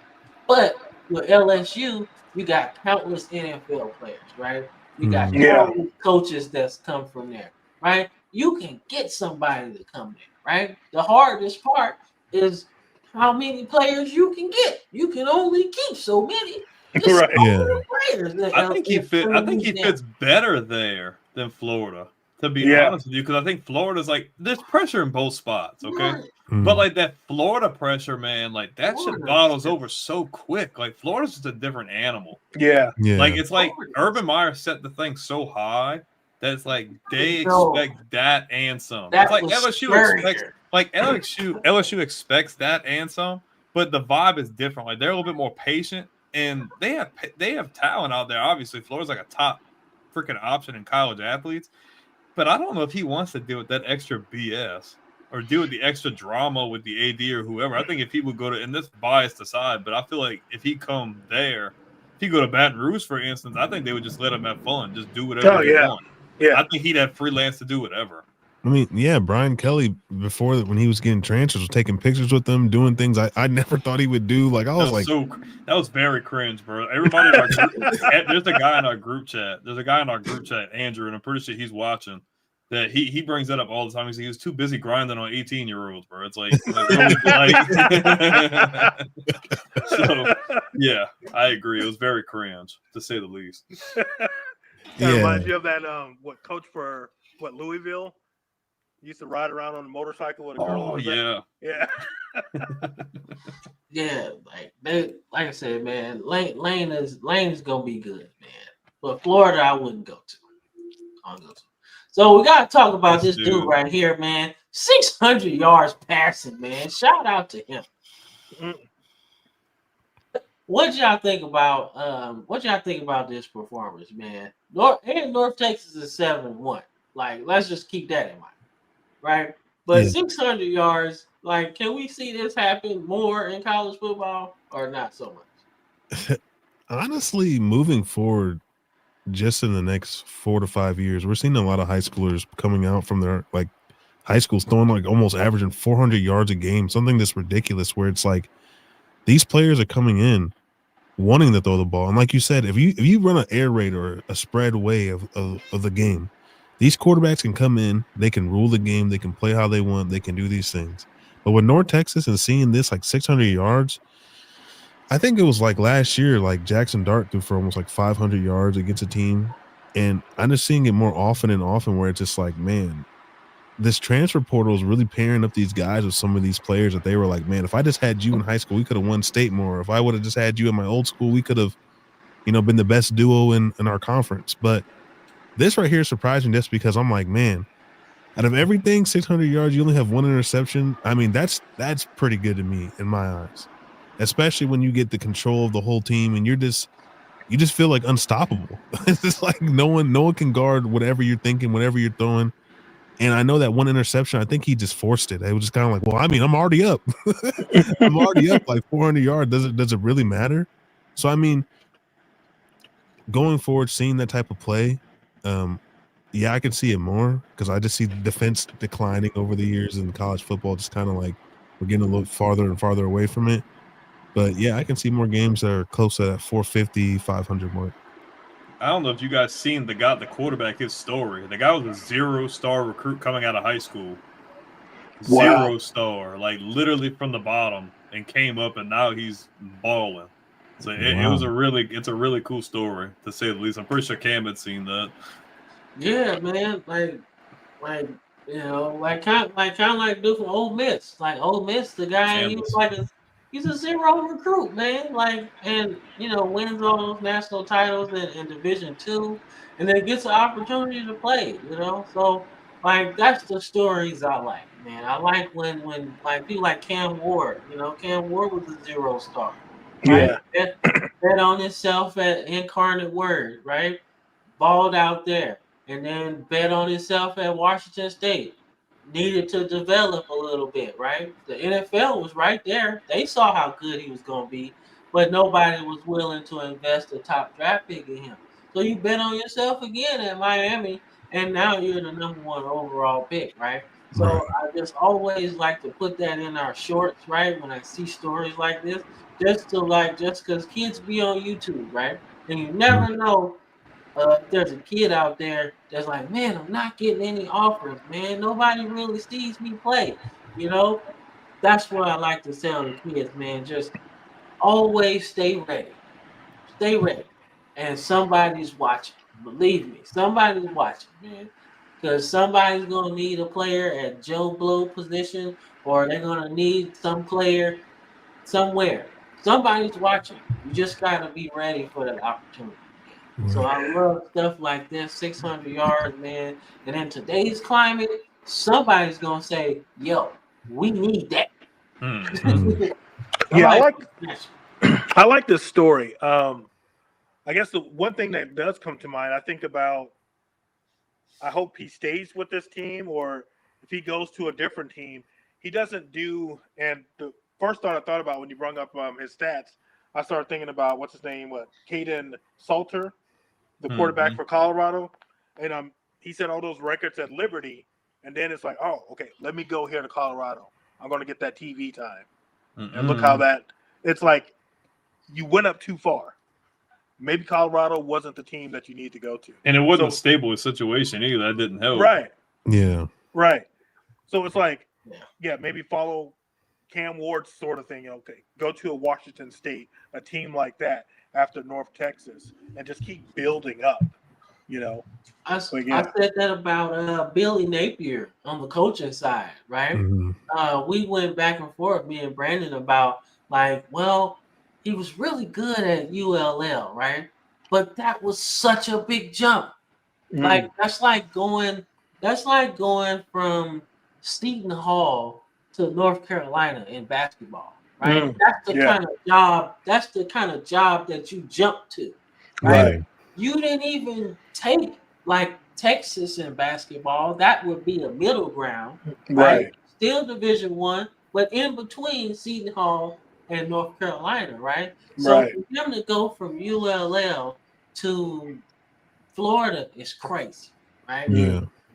So y'all excuse me for a minute. Somebody about to get yelled at because there's too much going on now. I'm gonna keep it going, bro. Let me see. Yeah, there you go. Gotcha. Cool. All right. So we're gonna start picking some games. Big SEC matchup with a lot of implications on the line. Vanderbilt wants to keep their streak alive while Texas is trying to stay relevant and trying to claw their way back into maybe a possible playoff picture. Me personally, I like the fact that it's in Austin. I think that's a really good advantage for Texas. But I'm, like I said before, I'm not really sold on them, especially having to come back the way they did. I think Vanderbilt's playing really good ball. They chew the clock. They play mistake-free football. They play really hard-nosed. They score with all opportunities. I got to take Vandy. I can't believe I'm saying that. You would have told me 6 months ago who am I picking, and I wouldn't have said that. But, yeah, Vandy for me, yeah. I think they keep the streak alive. Yeah, I think for me, I'm looking at Vandy. I think after Vandy lost to Alabama, I mean, that was such a devastating loss for them. And I think moving forward, they are determined. We are not going to drop the ball anymore. And so I think they're going to go into Austin and they're going to give them a game. They're going to give them a game. And I think this is going to wake up the SEC. If they're not believers yet, I think Vandy is going to make sure everyone knows, because they know what Texas can do. They don't care about Texas' record and everything. But this is a big game for Vandy, and I'm going with Vandy on this one. I would say I'm going to go with Texas, and simply because the Texas. I know it sounds crazy. Like, wait a minute, rewind. I know it sounds crazy because in watching Vandy, it's like I see it. I see that domination. I see what they're doing. Like you said, they're holding the ball, chewing the clock. But I feel like this Mississippi State game being like that hype up game for Texas, and Arch is seeing the ball, people catching it, big yards. He's going to be out in his own home. He's going to have that confidence kind of exerting out of him. And Ryan Wingo going up against a Vandy cornerback where he's going to be like, okay, I've got that big game. And I feel like this big game, and they know it. I feel like this game, they know if we even lose, it's almost like everyone's getting fired. Everyone's getting chewed out. Everyone's getting transferred. Everyone's leaving. It's almost like this game is the make or break for Texas. And I feel like that most important, the fans and the atmosphere are going to put that on to Vandy because everyone there is having that feeling like if we lose, everyone's gone. The Texas hype is gone. We're not going to have another opportunity like this. The Arch Manning talk's going to be gone. It's just all these things of just there's so much on the line for Texas that if Vandy, like you said, Vandy doesn't come in mistake-free, even one turnover or one big game or one explosive momentum play could change how Vandy plays for the rest of the game for Texas. And, of course, being in Austin is crazy, especially with all those factors on the line. It's kind of like, man, it's hard to go against that Texas team when it's like the stars are aligning for them. So I'm gonna piggyback. So Chris is a Vandy fan. He said, "Well, if Matt Crawford starts for Texas, which is the guy who came in last, Vanderbilt will have some trouble." I think that, but I think the big difference maker for me is going to be the quarterback position. But I'm not sold that Texas can contain Pavia. He's lethal. I'm sorry. The guy can squeak. It's just like this. It's similar to Lenore Sellers in the sense that you think you got him, he's squeaking out. Yeah. He's really good at extending plays and putting the ball where it needs to be mistake-free. Like, I think Texas can give Vanderbilt – I think it'll be a test because they realize this is like, you need to win this game to keep in because if they drop this one, more times than not, that's over with for them. Yeah, that's true. But Texas has a lot more question marks for me. And the wins that Vandy has, like beating LSU 2 weeks ago, great win. That win against Missouri is a huge win. Yeah. Like Missouri is a really good team, and Vandy put their freaking foot on their throat, and they freaking won that game. Oh, it wasn't that bad. It was not that bad. But I'm not saying I didn't say they blew them out, but I'm saying it was a statement. Well, you made it seem like it was that bad. No, I just said they put their foot on their throat. Like they closed out, they won when they needed to. Okay, I get that. Yeah, okay. That's a big statement. And I think you beat them at home too. Like that's a big statement win. Missouri had a chance to beat Bama a couple weeks ago. That's a good team. True. They've been on a streak of really good wins. I like the fact that this is at home, but I'm not convinced that Texas can contain Pavia. Cam knows what it's like to play, and they didn't do too bad against him. But like I'm just not convinced. I feel like Texas has a lot more question marks, although they might have better talent, if that makes sense. Yeah. What you think, Cam? Man, I would love to just say Texas will win this game, right? But this ain't the regular Vandy team, Ain't your grandpa? This ain't Chris's Vandy team, Yeah, this ain't the Vandy team you're used to, man. So I'm gonna say Vandy wins this one, man, and they play a little bit of game of keep away. And they get like 40 minutes of time of possession. And they just pick up first down, score a little bit, pick up first down, and Texas might have a horrible time of possession. Like to win this game, they're gonna have to score early, right? They're gonna have to, because if they don't, all Vandy gonna do is play keep away, and like you ain't gonna ever get the ball back. Trust me, I know. Okay, I know, man. Man, when they beat us that last year, we had 19 minutes of time of possession. That ain't even half the game. So, there you go, man. So I got Vandy in this one, man. I really think that you see the difference in experience between him and Arch Manning, right? That experience to just win and just be able to just know how to win. Arch Manning don't know how to do that yet. He's just figuring out how to play quarterback at the college football level. And just to think, people thought he was going to be the number one overall. Been talking about it since January, bro. Oh, Lord. No way. He's You would be a fool. Fool's gold. That's like picking Achilles Smith, bro. Oof. Like, what are you doing? All right, so just to let y'all know, you might like, why the fuck is Hawaii on here? Let me explain. All right, We are. Me and Brandon are big Hawaii fans. All right, we both spent time watching Hawaii, staying up at midnight, catching those what's that, the Western Athletic Conference games. The whack. So we both spent our time watching Colt Brennan just throw for 5,000 yards in one game, right? We love that shit, right? And Hawaii is bowl eligible now. So we excited and we love the Rainbow Warriors, man. So they take their talents to San Jose State. It's Hawaii or die, bro. Yeah, this you gonna ride or die. Yeah, this is gonna be probably an extra. I wish they'd be the group of 5. I wish they'd be the group of 5, Cam. Yeah, we want them to be the representative of the group of 5. Probably won't happen, but that's okay because they're gonna be all right, man. So I would just assume that we all going for Hawaii in this place. I'm with you.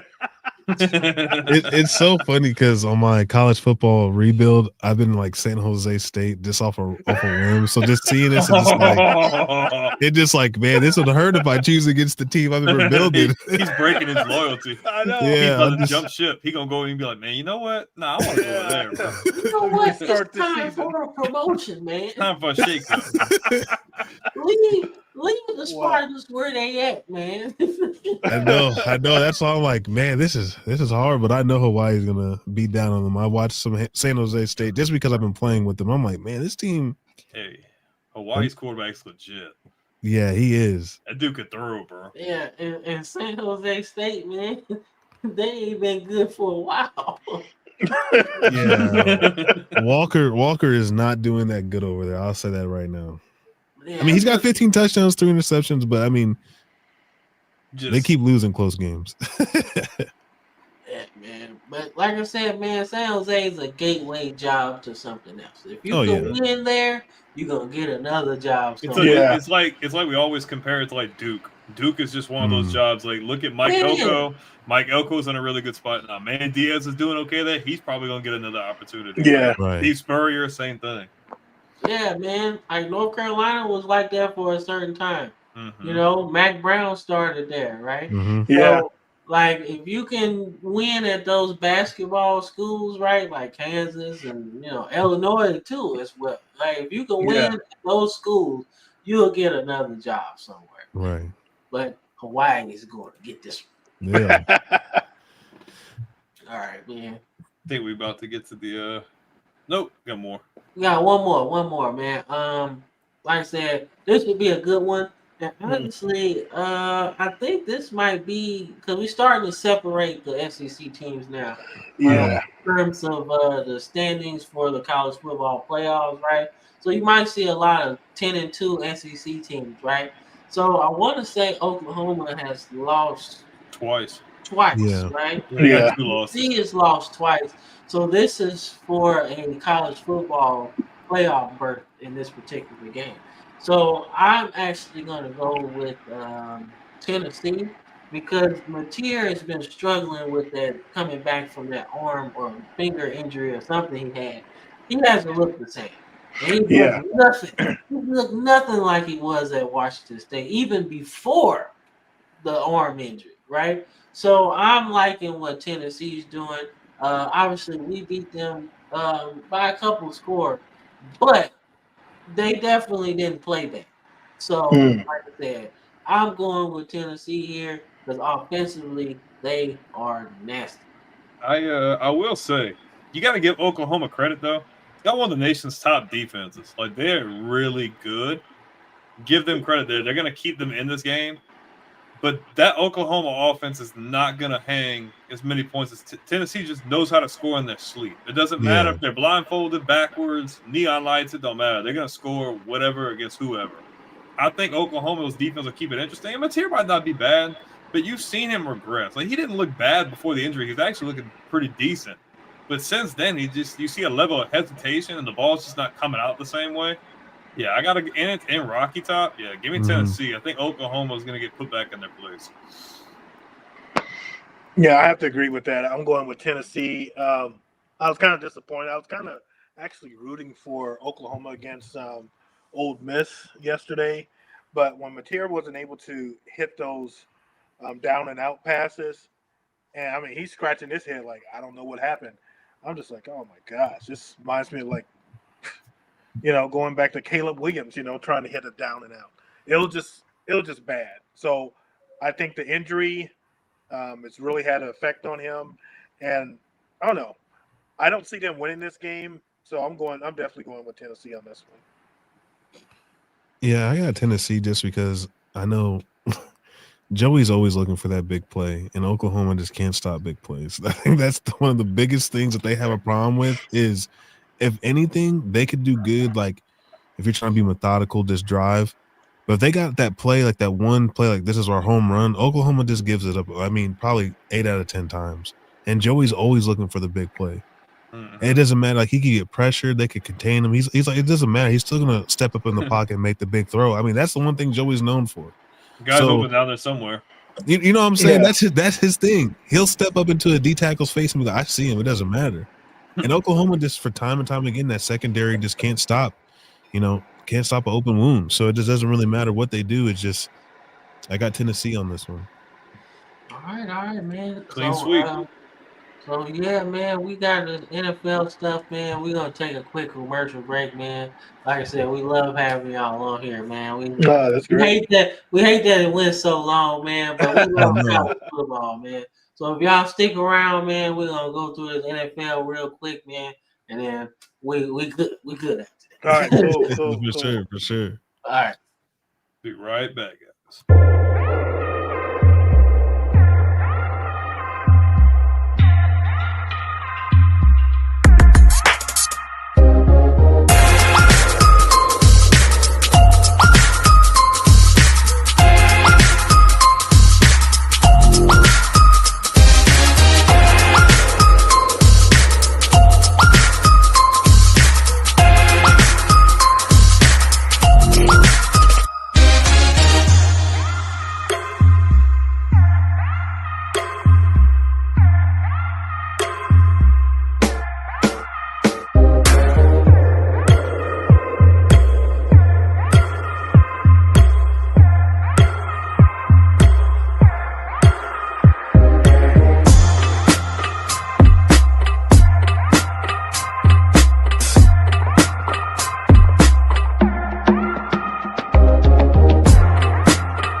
All right, we're back. All right, we back. We most definitely back, man. All right, let's get this NFL stuff, man. NFL is usually quicker than the this is wild. What the hell, Cincy? What the hell, Joe Flacco? Y'all was up. So, I did not know this happened. It turns out that the problems weren't Justin Fields, as their owner said. No. It wasn't his fault. Right? Maybe the team's just ass, dog. But you know what? I love the fact that Justin Fields came out and balled out, man. Like I said, he hasn't been terrible.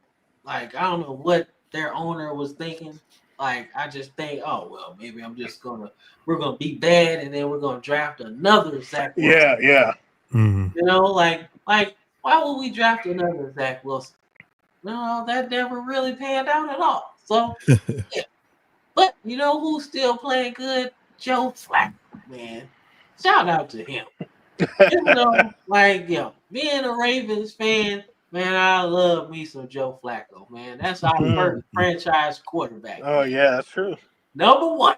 Like, don't matter. Everybody said, "Oh man, Lamar's number one." Lamar ain't got the jury. Remember that. Flacco does. So it don't matter how many MVPs you get. As long as Joe Flacco has the championship, he's up there with Trent Dilfer. Sorry. Yeah. Not for coaching. Not for coaching. Not for coaching. But hey, he's a Super Bowl champion though, and you can't take that from him. True. But like I said, the Bengals take the loss here. But you see their defense. Me and Brandon both said that defensively it was going to be rough this season, right? They brought back Trey Hendrickson and Shamar Stewart. It ain't worth a damn. You can't cover nobody. But nonetheless, man, shout out to the Jets, man, getting that first win, man. They really needed that, man. You can't go. You can't do it, man, because then you're in danger of really like firing. I was kind of hoping to see 0-17. I'm not gonna lie to you. I actually wanted to see that. The Jets are cursed anyway. You're so mean. Why would you want to do that? Like we saw that with Detroit. But the Lions are better now. So like, why not get rid of that cloud and just give it to the Jets? Okay. We've seen it with Cleveland, and they still suck. That's irreversible too. Yeah, that's bad. That's horrible. But what did y'all think about the Jets getting their first win, man? Can they get some more? That's the question. I don't know. I think 3 at the most. I don't see them getting anything more than that. Yeah, I mean, they got 500 yards of offense. All you got to do is do that. They played the Bengals. That's why. Yeah, but they got Cleveland coming up next. So Cleveland got good defense, though. They just ain't got shit. Yeah, man. Well, you're at 5 sacks today. Crazy, right? Cam's like, I don't want to see that. No, not at all. I just wish we would have traded for him. You can't trade for somebody after 5 sacks. You got to give up 5 first rounders. Like Williams trade. First rounder for every sack he just got. Like, ain't nobody trying to be like Ricky Williams, man. The Saints, like, who trading out for? Like Ricky, good. Ricky was good, but not Ricky run, but damn. Yeah. But for all those picks. But you know what's crazy about that trade though? It didn't work out for either side. That's one of the only lose trades. That was bad. The Saints got Ricky Williams. They were really bad still. And the Redskins did nothing with all those draft picks. Zero Pro Bowlers, 0 anything. Nothing. Oops. So nothing, man. And that was what our coach, Mike Ditka, wasn't it? He was the one. Dick was in New Orleans and Gibbs was still in Washington. Yeah. Wow. That's crazy how many like coaches go to New Orleans just to see their career end. Yeah. I think Tennessee's starting to become that place. Oh, they've been that place. Yeah. I was doing my time machine, man, and Hank Stram, who was the longtime coach for the Chiefs, his career in New Orleans, it was bad. Wow! Look at Kenny Stabler. Oh wow, that's right. He did go there. We got Earl Campbell too. Yeah. At the end. Wow. Yeah. I'm glad y'all got a Super Bowl, man. But the Jets will be drafted in the top 5 this year. That is for sure. All right, so like I said, nothing really to talk here, man, about the game per se. But boy, Saquon Barkley really hates the Giants. That's crazy. He rushed like 30 yards last week. He's like, okay, I'm gonna just save it for next week. He's like, okay, I've woken up from my hibernation. It's time to go for $150. How about y'all? So, like, yeah. But AJ Brown, I don't think played in this game, and I don't think it mattered, man. This is one of them games where you just like, let's just beat them and then let's just get out of here. You know, the Giants, man, I felt like they had the pieces to be a surprise playoff team, right? Because I was looking at Russell I want to say Russell Westbrook so bad. Russell Wilson.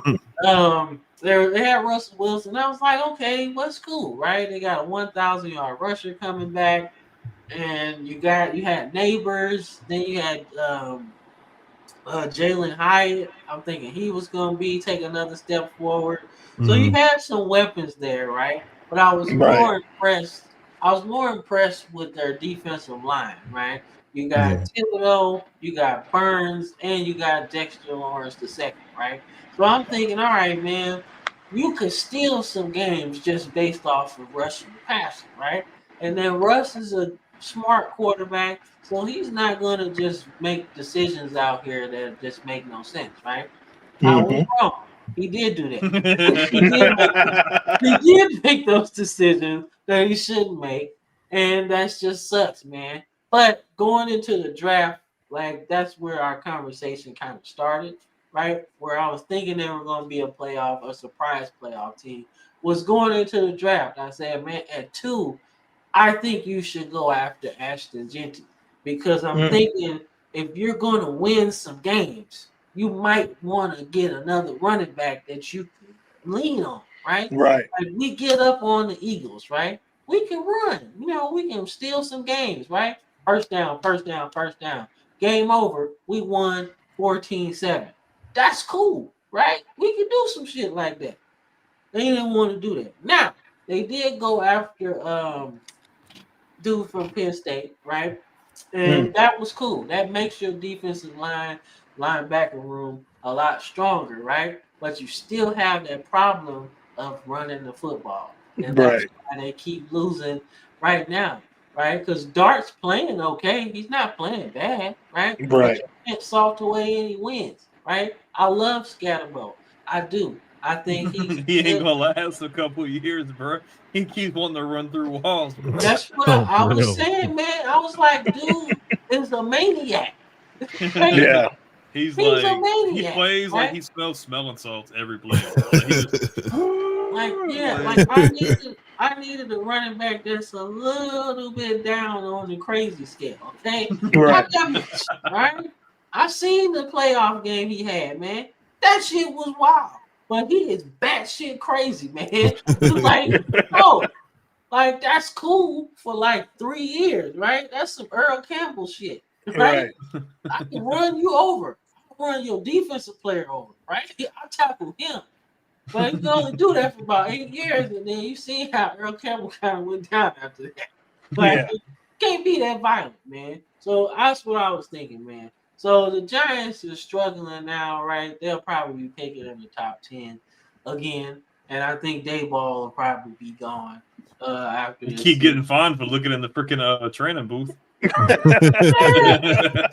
like, what man, you look, doing, bro? This ain't high school, bro. He's like, you gotta come out here. You gotta come out here because Russ fucking this up.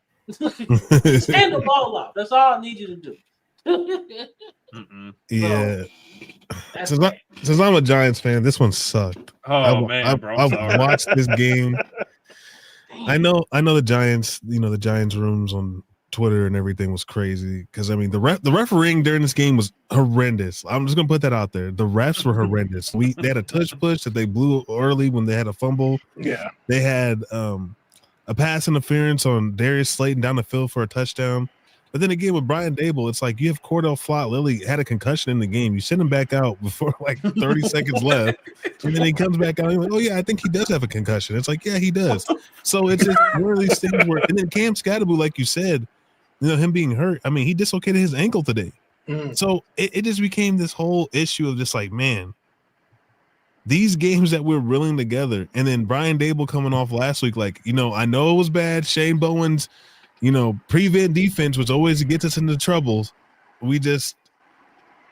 one's getting fired. Everybody's still good. I was just like, nah, I can't do this. And like I said to my friend earlier on the phone, I was like, look, man, I don't think I can watch another one of these Giants games. Like I can't get my emotions up in this. How do you feel about Dayball? Like, do you feel like he's your guy? Like, do you want to give him that benefit of the doubt, or like, are you kind of under the impression, like, no, I just want to go with one of these younger guys and we just start over?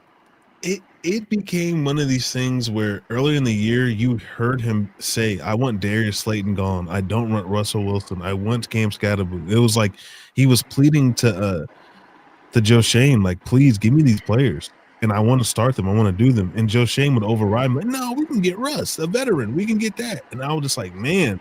And at this point in time, it's getting to where it's like, look, Brian, I get it. You have injuries. Malik Neighbors goes down. You have all these things. You had Jalen Hyatt, and I was explaining a number one SEC wide receiver year after year after year that you're drafting, and Jalen Hyatt doesn't perform. Wanda Robinson's like mid. Then you got Malik Neighbors, who is like, okay, he gets hurt, but he was already off and on the field last year with different injuries and things. So it's kind of y'all like, ain't got no luck with receivers, bro. Dude, none. Really don't. And then as soon as someone leaves from our team, they become all pro. Like, win bro, a championship. Like ever since y'all had Victor Cruz and OBJ, it's like, nah. Like, no. Yeah. They had Hakeem Nicks too, and he has some big ass hands. And it just like from there on for this team, it's getting to the point like, man, either Joe Shane needs to leave or Brian Daboll needs to leave. I like Daboll too, man. I do too. That's the same. But he's like, see, he's got the Brian Kelly thing. He's like, nah, dog. Like, I think it's time, bro. Dude, it is time. It's time because it's just like we're up on games playing prevent defense with 30 seconds left. It's like they just need a field goal. Broncos, Cowboys, time and time again.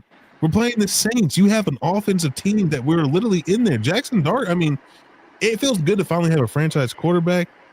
But losing these games and going through with these games, it just is like I can't do this week after week. I hear Joe Judge is available. At this point, just get Brian Daboll off my team. Maybe Tom Coughlin will come back. Man, he doesn't want to do that. After that Hard Knocks episode where dude's like, yeah, maybe we should trade Saquon Barkley and keep him. Jones. I'm like, dog, I'm like, what are you smoking? Because I was like, you know what? You said this on camera. Like, you watched this back on TV, and that made sense to you? That's crazy, right? Yeah. And now they're both going and they're both balling. Speaking of dropping dimes, right? Let's talk about Danny Dimes. It's about to be Danny Dollars. Drop the dimes, man. Cam. Drop the dimes. So we got a thing on here, man, where we drop dimes. Let's drop some dimes, man. I apologize. He's like, this hurts a little bit. But guess what? Daniel Jones done kicked Anthony Richardson out of Indianapolis. Boy, he been off the chain, man. This is crazy, man. We have a guy like this every year, bro. For 29 is absolutely diabolical, man. Not only did he leave New York, right, which is probably a good thing, right? He got another good running back. We just forget about Jonathan Taylor. Like, he don't run for 100 yards a game, right? Right. He's excited because I actually got a quarterback that want to play. Mm-hmm. I got a nice quarterback, man. Boy, man, I didn't see this coming, man. I don't think me and Brandon saw this coming. It's the same thing. Like, we don't mean to pick on you, but last year it was like Cam came up with the Darnold train thing because Darnold was killing it last year. So it's like Daniel Jones is kind of just filled into that role. Yeah, and we have a guy every year. But I know as a Giants fan, you just got like, man, like what is going on, bro? Dude. Like we let Barkley slip through the cracks. We pay Jones. He plays like freaking cheeks. He leaves, doesn't play at all Minnesota. Indianapolis is like, he might back up Anthony Richardson. And we get in the freaking training camp, and I'm like, Cam, no, he's going to start, dog. Wow. Anthony Richardson was too busy making mixtapes. Like, this is like throwing the ball like Drew. If he was throwing the ball like Drew Brees, like he said, it'd be a much different story. But, man. I said, coming into training camp, right? I said, Anthony Richardson can't miss no practice. He can't miss no preseason game. And he got to look good while not missing it, right? The problem was he looked bad in practice and in training camp, and he looked bad in the preseason game, and he got hurt. Yeah. Like I was like, yo, Daniel Jones finna take this spot, man. Oh yeah. And I didn't think he was gonna be this good. I just thought he was gonna be like better than him. And Tony's like, considering nah, how I'm bad good. Anthony Richardson was, that ain't that much, right? He's just like, I'm sick of y'all, bro. I don't know why I came on here. Like, I'm sick of y'all. Why we bring these two games up? It just sucks so much to where it's like you have your girlfriend that she leaves you, and you're like, oh, she'll never do better than me. Then you get Saquon as offensive MVP on Madden doing backwards hurdles, and you get Daniel Jones getting contract extensions, being the most winning quarterback. I'm like, makes you think that Eli Manning Super Bowl was a long time ago now. Like, that's tough, bro. I feel for you. I feel for you. It just sucks that after every game, Eli wasn't that bad. Eli wasn't that bad, and it's just like after every game, it just sucks where you're just talking to your friends. You're like, so here's what I got on my mock draft so far. And it's like no projected top 5. Man, I like this guy. You in draft season already? Dude, you were like that last week. I think he's been in draft season for about a month or so. Dude, we're just like, oh yeah, I'll take Caleb Downs. Oh yeah, I'll take some. I'm like, dude, this is our conversations every week. This I don't know who. If we talking draft, I don't know who they would get in the top 5. I think they got to take best available. I mean, yeah. Who's that gonna be? Honestly, man, like Caden Proctor. Work on that offensive line. Caden Proctor would be great. Yeah, man. If you can get Evan Neal, right? I don't know how good he's been, but he was pretty good at Alabama. But if you can get him and you can get Caden Proctor on the other side, that'll fix that. Yeah. I mean, that's a pretty good bookend on your offensive line, man. They both big as shit, so they might as well block somebody. Yeah. I don't feel like they're that far off, though. I feel like y'all just had some really. I feel like y'all just had some really crappy circumstances. I think y'all aren't that far off, and I feel like the East is like obviously Philly's the team, but I feel like that second spot can go almost any way because Washington's underperformed. You don't know what the hell you're gonna get from Dallas on a week by week basis, right? And it's like the Giants. It's like man, we just need like a piece or two. We could freaking go 8-8, 9 wins, depending Right, 2 weeks ago you just beat the Eagles. That's what I'm saying. Yeah, anything's possible. So, I mean, you could be a Titans fan, but I ain't. Yeah, I mean, I could be a Titans fan. I ain't had Colts 7-1 at this point. Though. No, we did not. I think we had Indy probably in that 2 or 3 spot. We didn't have them last. Yeah. I just didn't know what they were going to have offensively because I'm like, defensively they're not bad and they got weapons. But I'm like, if Richardson plays, I'm like, that's a wild card. Last, though. But what's interesting with all of this is the story coming in was now you have the daughters basically taking over ownership. And you have the main daughter. I mean, she's out there basically with a notepad on the sidelines, right? And it's like that was the main story. But now, since they've been winning, nobody cares about that anymore. Let her do what she's gonna do. I love their approach. Right, they're very straight to business. Like, look, if you're not gonna help us win games. Like, I think when they had Jones in the building, they're like, look, you got a legit shot. I think they seen something. I think they seen something. They're like, man, Anthony Richardson, we got too many question marks. And like Cam said, if you miss any time or if you give me any inclination that you just ain't got it, we got a guy. He's shown us he can do stuff before. Let's see what we got. Yeah, and you don't have that pressure of New York, man, where they got like crazy expectations all the time. They didn't have no expectations in Indy either. It was just kind of like, we'll just see what we got because Steichen came in the year kind of on the hot seat. Like, hey, we got this all-pro running back, and we got a good offensive line, we got a receiver or two. And we got Tyler Warren in the first round. So we got some weapons, man. Yeah. We need somebody to distribute the football. Right. We don't need all of that. And it worked. That's true. It's working right now, man. So I don't know, man. But damn. Tighten your ass, man. All right, man. He don't want to talk about this. Oh no, man. I gotta talk about my Ravens. You hitting on all their teams that they came. I know, man. My bad. It's the way the show worked, man. I wasn't even gonna talk about the Ravens because There's that questionnaire that we filled out earlier. I assumed that we lost anyway. So I was like, hey, whatever, man. But we brought back Tyler Huntley. Better than Cooper Rush. Yes. Way better. Yes. Oh my God. When I said Cooper Rush is the backup, I said, please don't get hurt, Lamar. He got hurt. Boy, Cooper Rush was garbage with the damn Cowboys, man. I was like, yo, if he backing up Dak Prescott, how bad will they really be? Dak Prescott pretty bad too now. Like, yeah. Oh man. But you know what?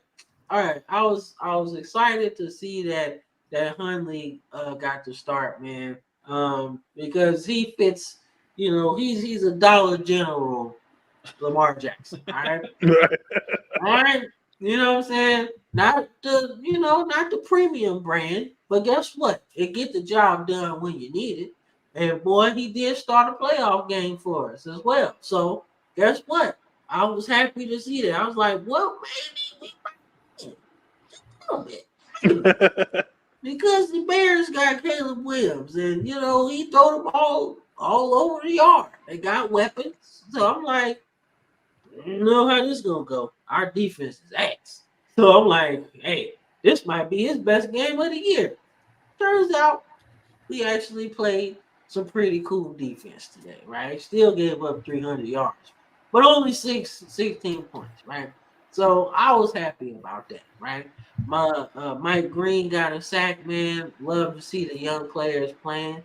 I think we should have did that from the beginning. I was like, yo, these old dudes ain't doing it. Get them up out here. Just play the young dudes. Just play Starks. Right? You gotta learn somehow.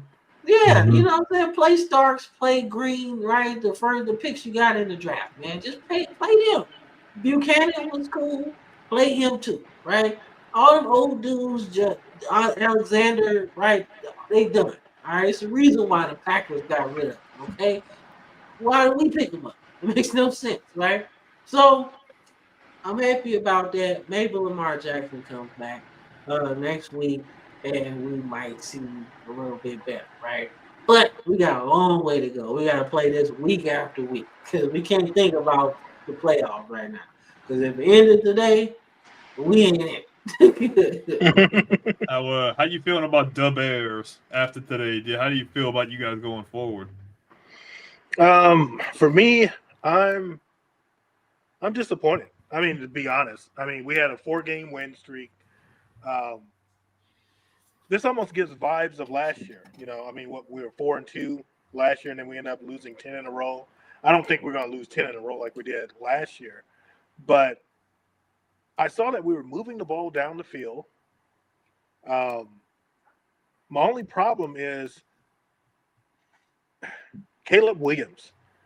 It's like when you really need him to pick up a third down or something like that, it's like he's throwing the ball behind someone, or he's fumbling the snap, or he's getting sacked.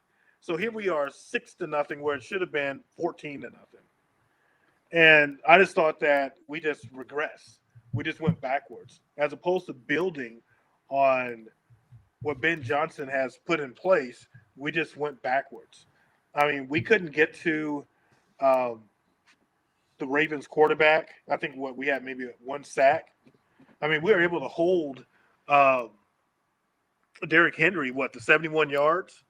But then their quarterback ends up having 53. So it's like, I don't know what was really going on with this game. It just seemed like we just assumed. I know they said at beginning of the game, they were thinking that Lamar was going to be playing. And then they heard on Saturday that he wasn't. I don't know, from that point, did we just put our foot off the gas and sort of think, okay, we should be able to run our regular plays. Our defense should be able to get some pressure. And I think with that type of attitude, at least to me, it showed that's exactly what their mindset was. Lamar's not playing. We can hold Derrick Henry. We should have this game. And it just turned out that with the mistakes, especially with Caleb, we're like within our own, we're not like 12-yard line or something like that. Then he ends up throwing an interception. Mm-hmm. I mean, that's just basically was the end of the game for us. It's that fingernail polish, bro. It's that damn fingernail polish. Caleb Williams, that damn fingernail polish.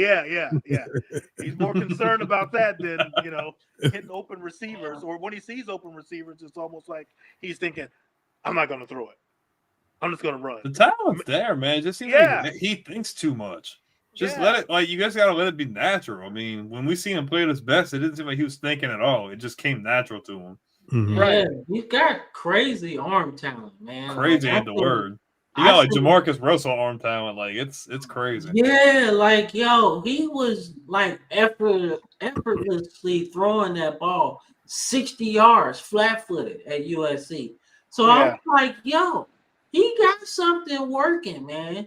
And I'm thinking Ben Johnson coming in, being the offensive coordinator for the Lions, I'm thinking, okay, well, let's open it up a little bit, right?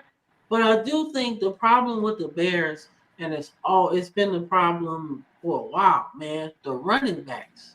They need somebody. They need somebody to run the ball.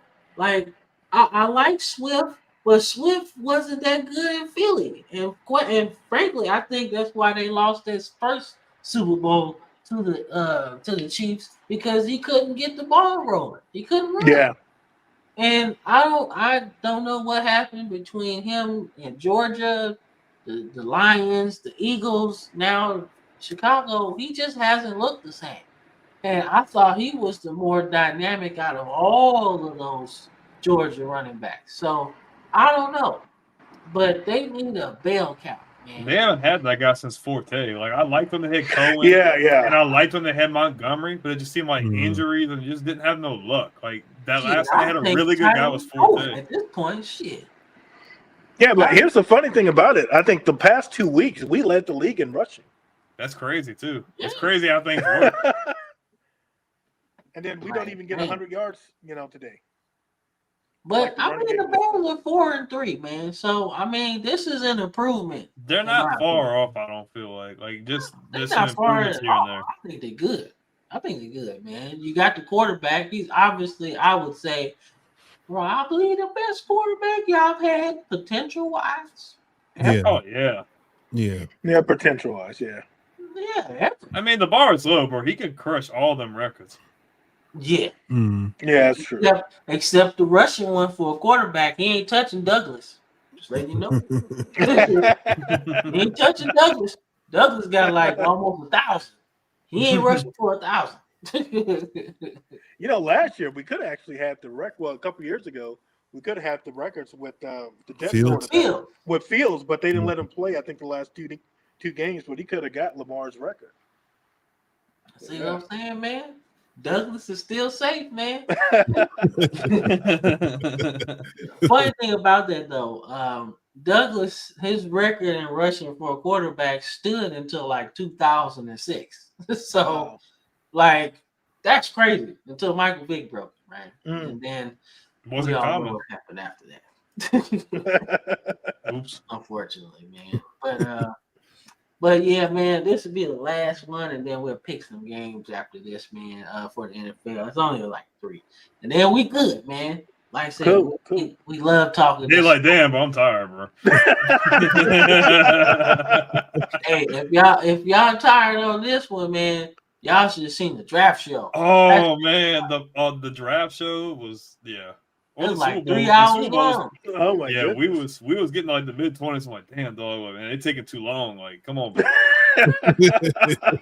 I'm like, yo, a commercial break after the Jets pick. I was like, yo, don't nobody care. They can just pick that one off screen. Like, come on, man. Yeah. Like the Jets pick such and such. We could have just kept going, bro. Right. But all right, man, we'll finish on our recaps, man, with your Patriots, man. Drake may get an MVP chance. Wasn't no card, but boy, he got him. Wow. He's killed. I love his composure, his poise. He's playing like he was in college. He like we've always said, he was a gamer. He just knows how to make plays, whether getting out of the pocket, throwing. He can just drop dimes however he wants.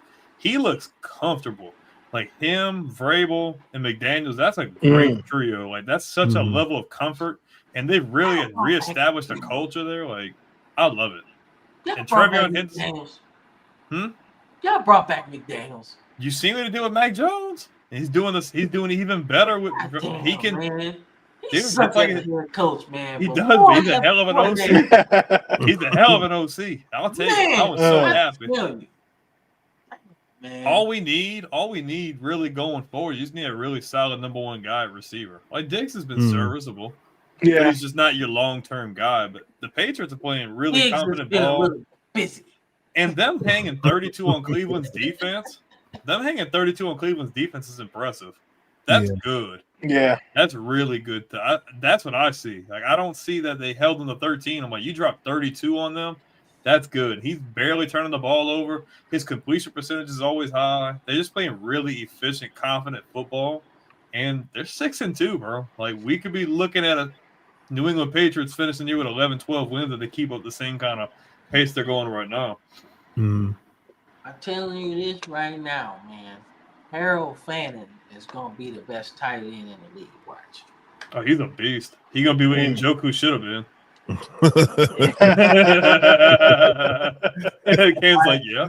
Why do you think he doesn't play?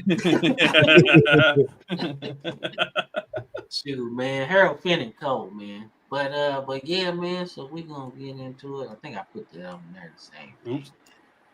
And then like that one day you freaking had the same stats on like 3 slides.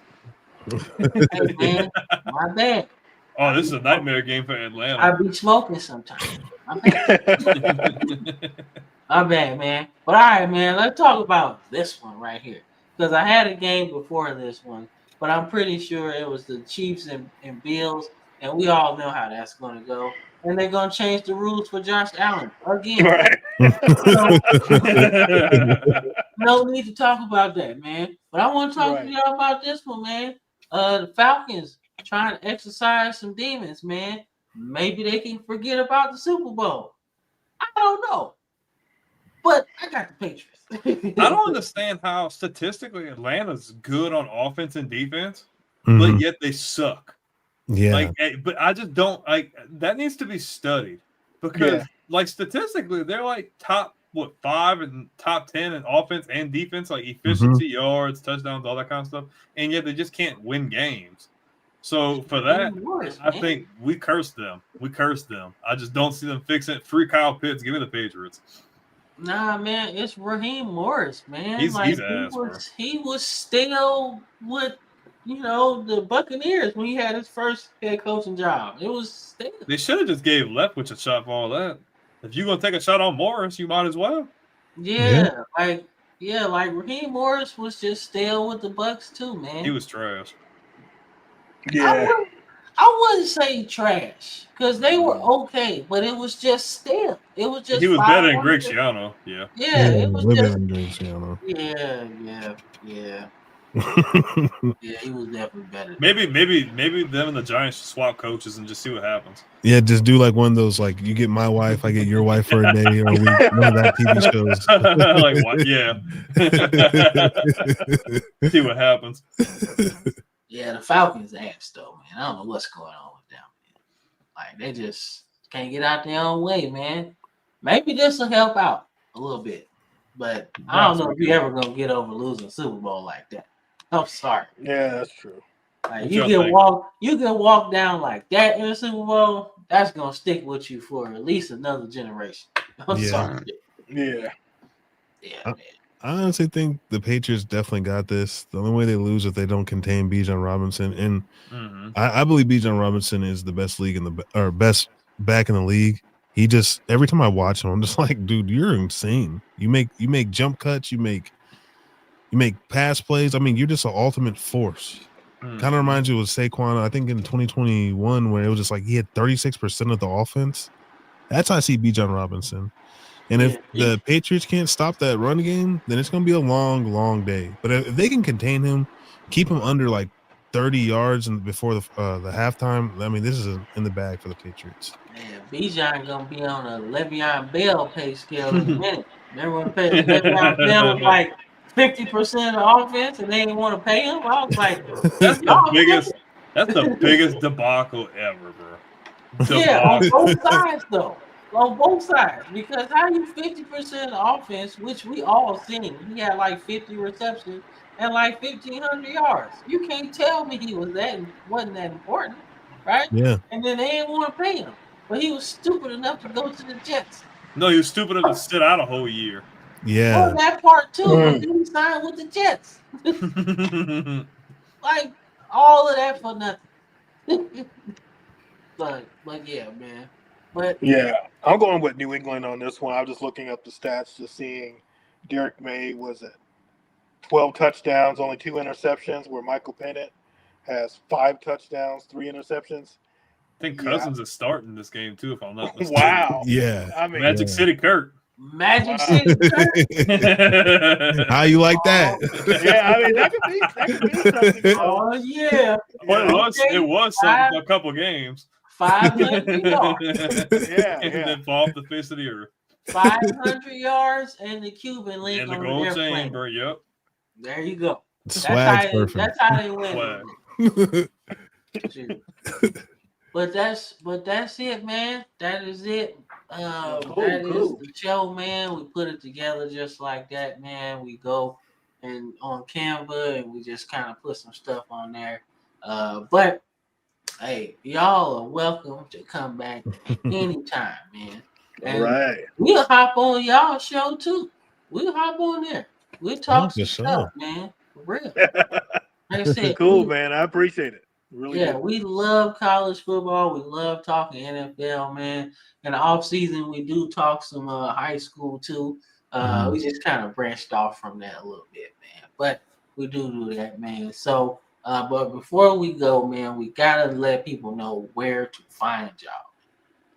Yeah. So right down here in this corner, you see Houdini Network. We also got Houdini Network over here and everything, and we do a Tony and Tony show. We have a lot of different episodes that we do for like the fashion scene or our own podcast, or Pops, he does his lo-fi podcast with Christian media, and we just got a lot of different things. The network has a lot of different shows on it. Yeah, man. Definitely, man. I like the dynamic y'all got, man.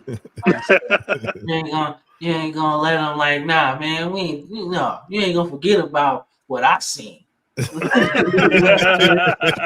I don't care about all them dancing and TikTok dances. Now I want to see some football, man. He's like, I don't care about the halftime show. Stick all these flags, man.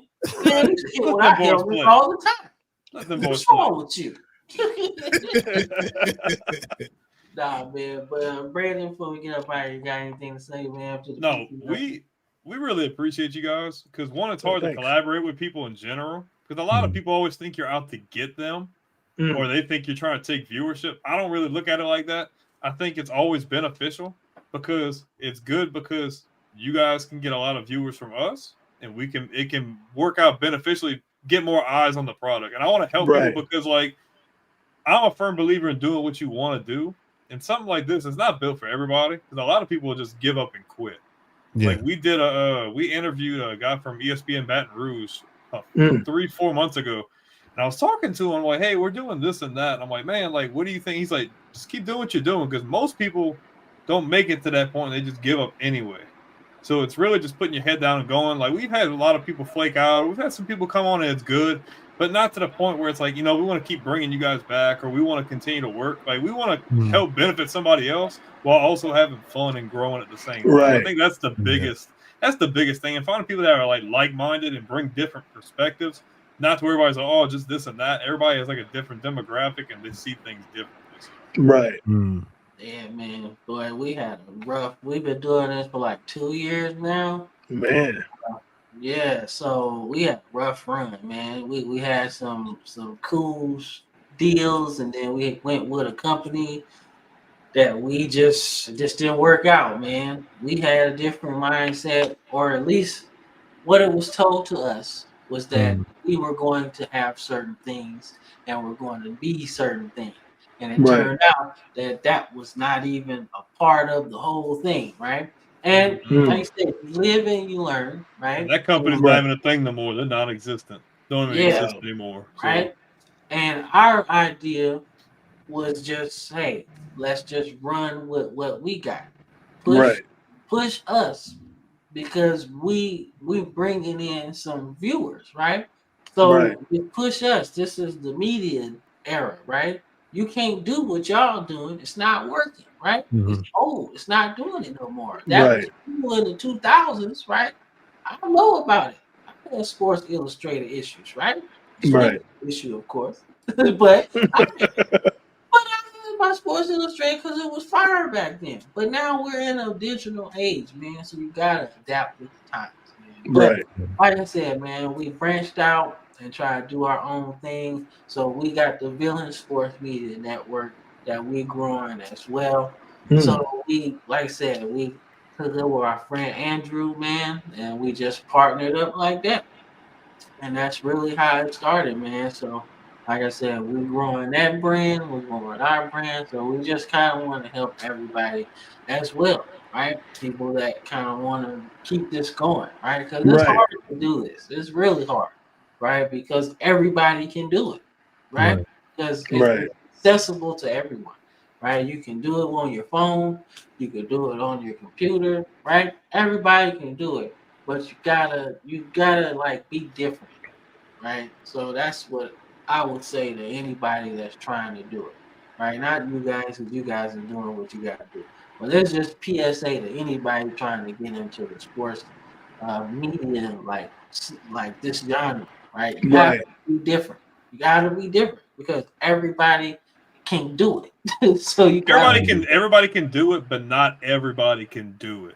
You know, and I mean, I think it's about really just giving back and helping people. Like regardless of like who's got how many of this and how many of that, because somebody might have less or more, but they have a better product or they have something to do really well that we might not do really well. So I think it's all about learning. You know, we can always improve on things. I mean, like he said, it's something you just got to work at every single day. It's literally a full-time job, just trying to grow and adapt and pick people's brains. I like what you guys do. I like what other people do. It's like, man, we might not do this that much. Oh, man, I really like that idea. They do that. Let's see if we can do something like what they're doing, you know? Like I definitely like it. Shorts is the thing that's really taking us to the next level, right? Like we do probably about 20 shorts a piece on a good day. Well, I'd probably say average. We're probably between 20 and 30 a day altogether. Wow. Yeah. And that's what, like 8,000. I think it's like 8,500 videos. It's insane. I don't. It's insane. Like I said, we literally just do shorts, man. We chop up our show like we'll do today, right? We'll chop it up, make it into some shorts, right? It might not get a lot of views, but it's the process that counts, right? You want people to see that you actually do a show every Sunday, right? Or you're like, oh shoot, they dropped it, right? Let's see what it's about, right? You want to connect your show with your shorts, right? So when you do a short, always put your show or your long view content as a related video, right? That's how you get more people plugged into your long view, because short views are like people that just like watch short, you know, almost like my 5-year-old son. Scroll, right? So that's kind of what it is. So that's one thing that works for us, man. So, and like I said, man, but that's pretty much it. Like I said, so before we get up out of here, man, gotta let y'all know, man, our music thing, it's actually pretty cool. It's pretty cool, dog. Like I started that just because I got tired of listening to Lady Gaga, to be honest with you. Like, look, I love it, but you can't do it on every short, because if I'm tired of it, I know everybody else is gonna be tired. So I just was like, man, let me just make some beats, man. Like just fucking around on my phone, make some beats for us to use that we can make some money out of, right? Maybe I don't. So I like to let everybody know that the next version of the Football Frame of Mind music series, the next album's dropping Halloween. So y'all ready for that, man. So cool. Yeah, check it out, man. Quite frankly, I done did 5 albums. Man. What you had said the other day, it wasn't platinum, it wasn't bronze. I forgot what you said. You were gonna. Oh man, shoot, my album's going double copper, bro. It's going double copper, man.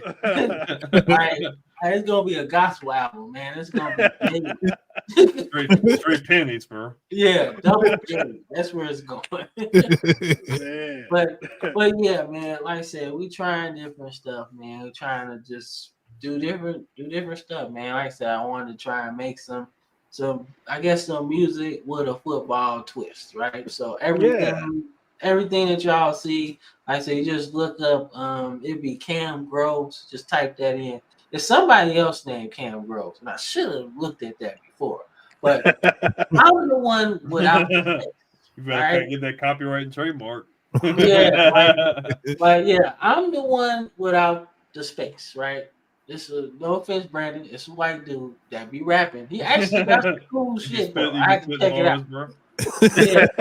Hey, this white dude, man, he got some shit. It was kind of fire. I was like, let me go ahead and just make sure I got the no space. Yeah. Right. So, but yeah, man. So everything, if y'all check it out, man, I appreciate it, man. Yeah, I got it. Like I said, I got music on there for everybody, right? I got music, people that like rock music, because I personally do. I got rap music on there too, man. But it's like I said, just some beats for our shorts, honestly. Okay. That's it. That's it. Like all the music y'all heard in the intro and all that's all stuff to get through together. Oh, okay. That's tough. Yeah. So like I said, we just trying different things, man. So don't laugh at my shorts with the AI video, because I'm just fucking around. Wait, you uploaded one like that? Yeah. When today? Yeah. I put the pirate one. No, the beat about the 79 Buccaneers. Okay. I'm gonna have to go see. I'm gonna have to go see what you're talking about. Bro, it's literally just some shit. I don't know what the fuck going on. I don't want to get completely off topic, but like, are the views good on those with the music you're doing? Shoot. Because the hashtags, I don't know if y'all really upload shorts on YouTube, but the hashtags are so freaking like, it's so finicky about like which ones you use and like which ones catch. We've been using like the same hashtags since almost since the beginning, to be honest with you, and it's worked. You know, I try to tell everybody, like, if you're doing something in sports, like I always try to give like, and I don't know everything. Somebody probably might have a better one than we have, but I always try to like help and be like, you just use these in this situation, and then the music you're making, like his used to do really, really good. Mine were okay. And then when we both got on the same page, everything kind of just took off from there. So. Okay. Yeah. So, like I said, there's so many ways to skin a cat with this media thing, right? YouTube, all of that. So I don't really know, because when I kind of, I guess you'd say, cracked the code for our shorts, right? It was literally watching a video that somebody was talking about. You should have 3 hashtags, right? But there was also another video where people were saying you should have a lot of hashtags, and I was like, I don't know who to believe. Right. I'm just gonna try. I'm just gonna try it, man. So, but yeah, man. Like I said, I won't hold you guys no longer, man. But we appreciate y'all being on. The show. Appreciate you guys having us. Yeah, check out the Redeeming Network. But y'all know the drill. It's gonna be the same place, same time, same uniform, as they say in the military. So we're gonna be back next Sunday. We'll see y'all on the Football Frame of Mind weekly show. See y'all then, man. Yes, sir. Peace. Peace. You guys.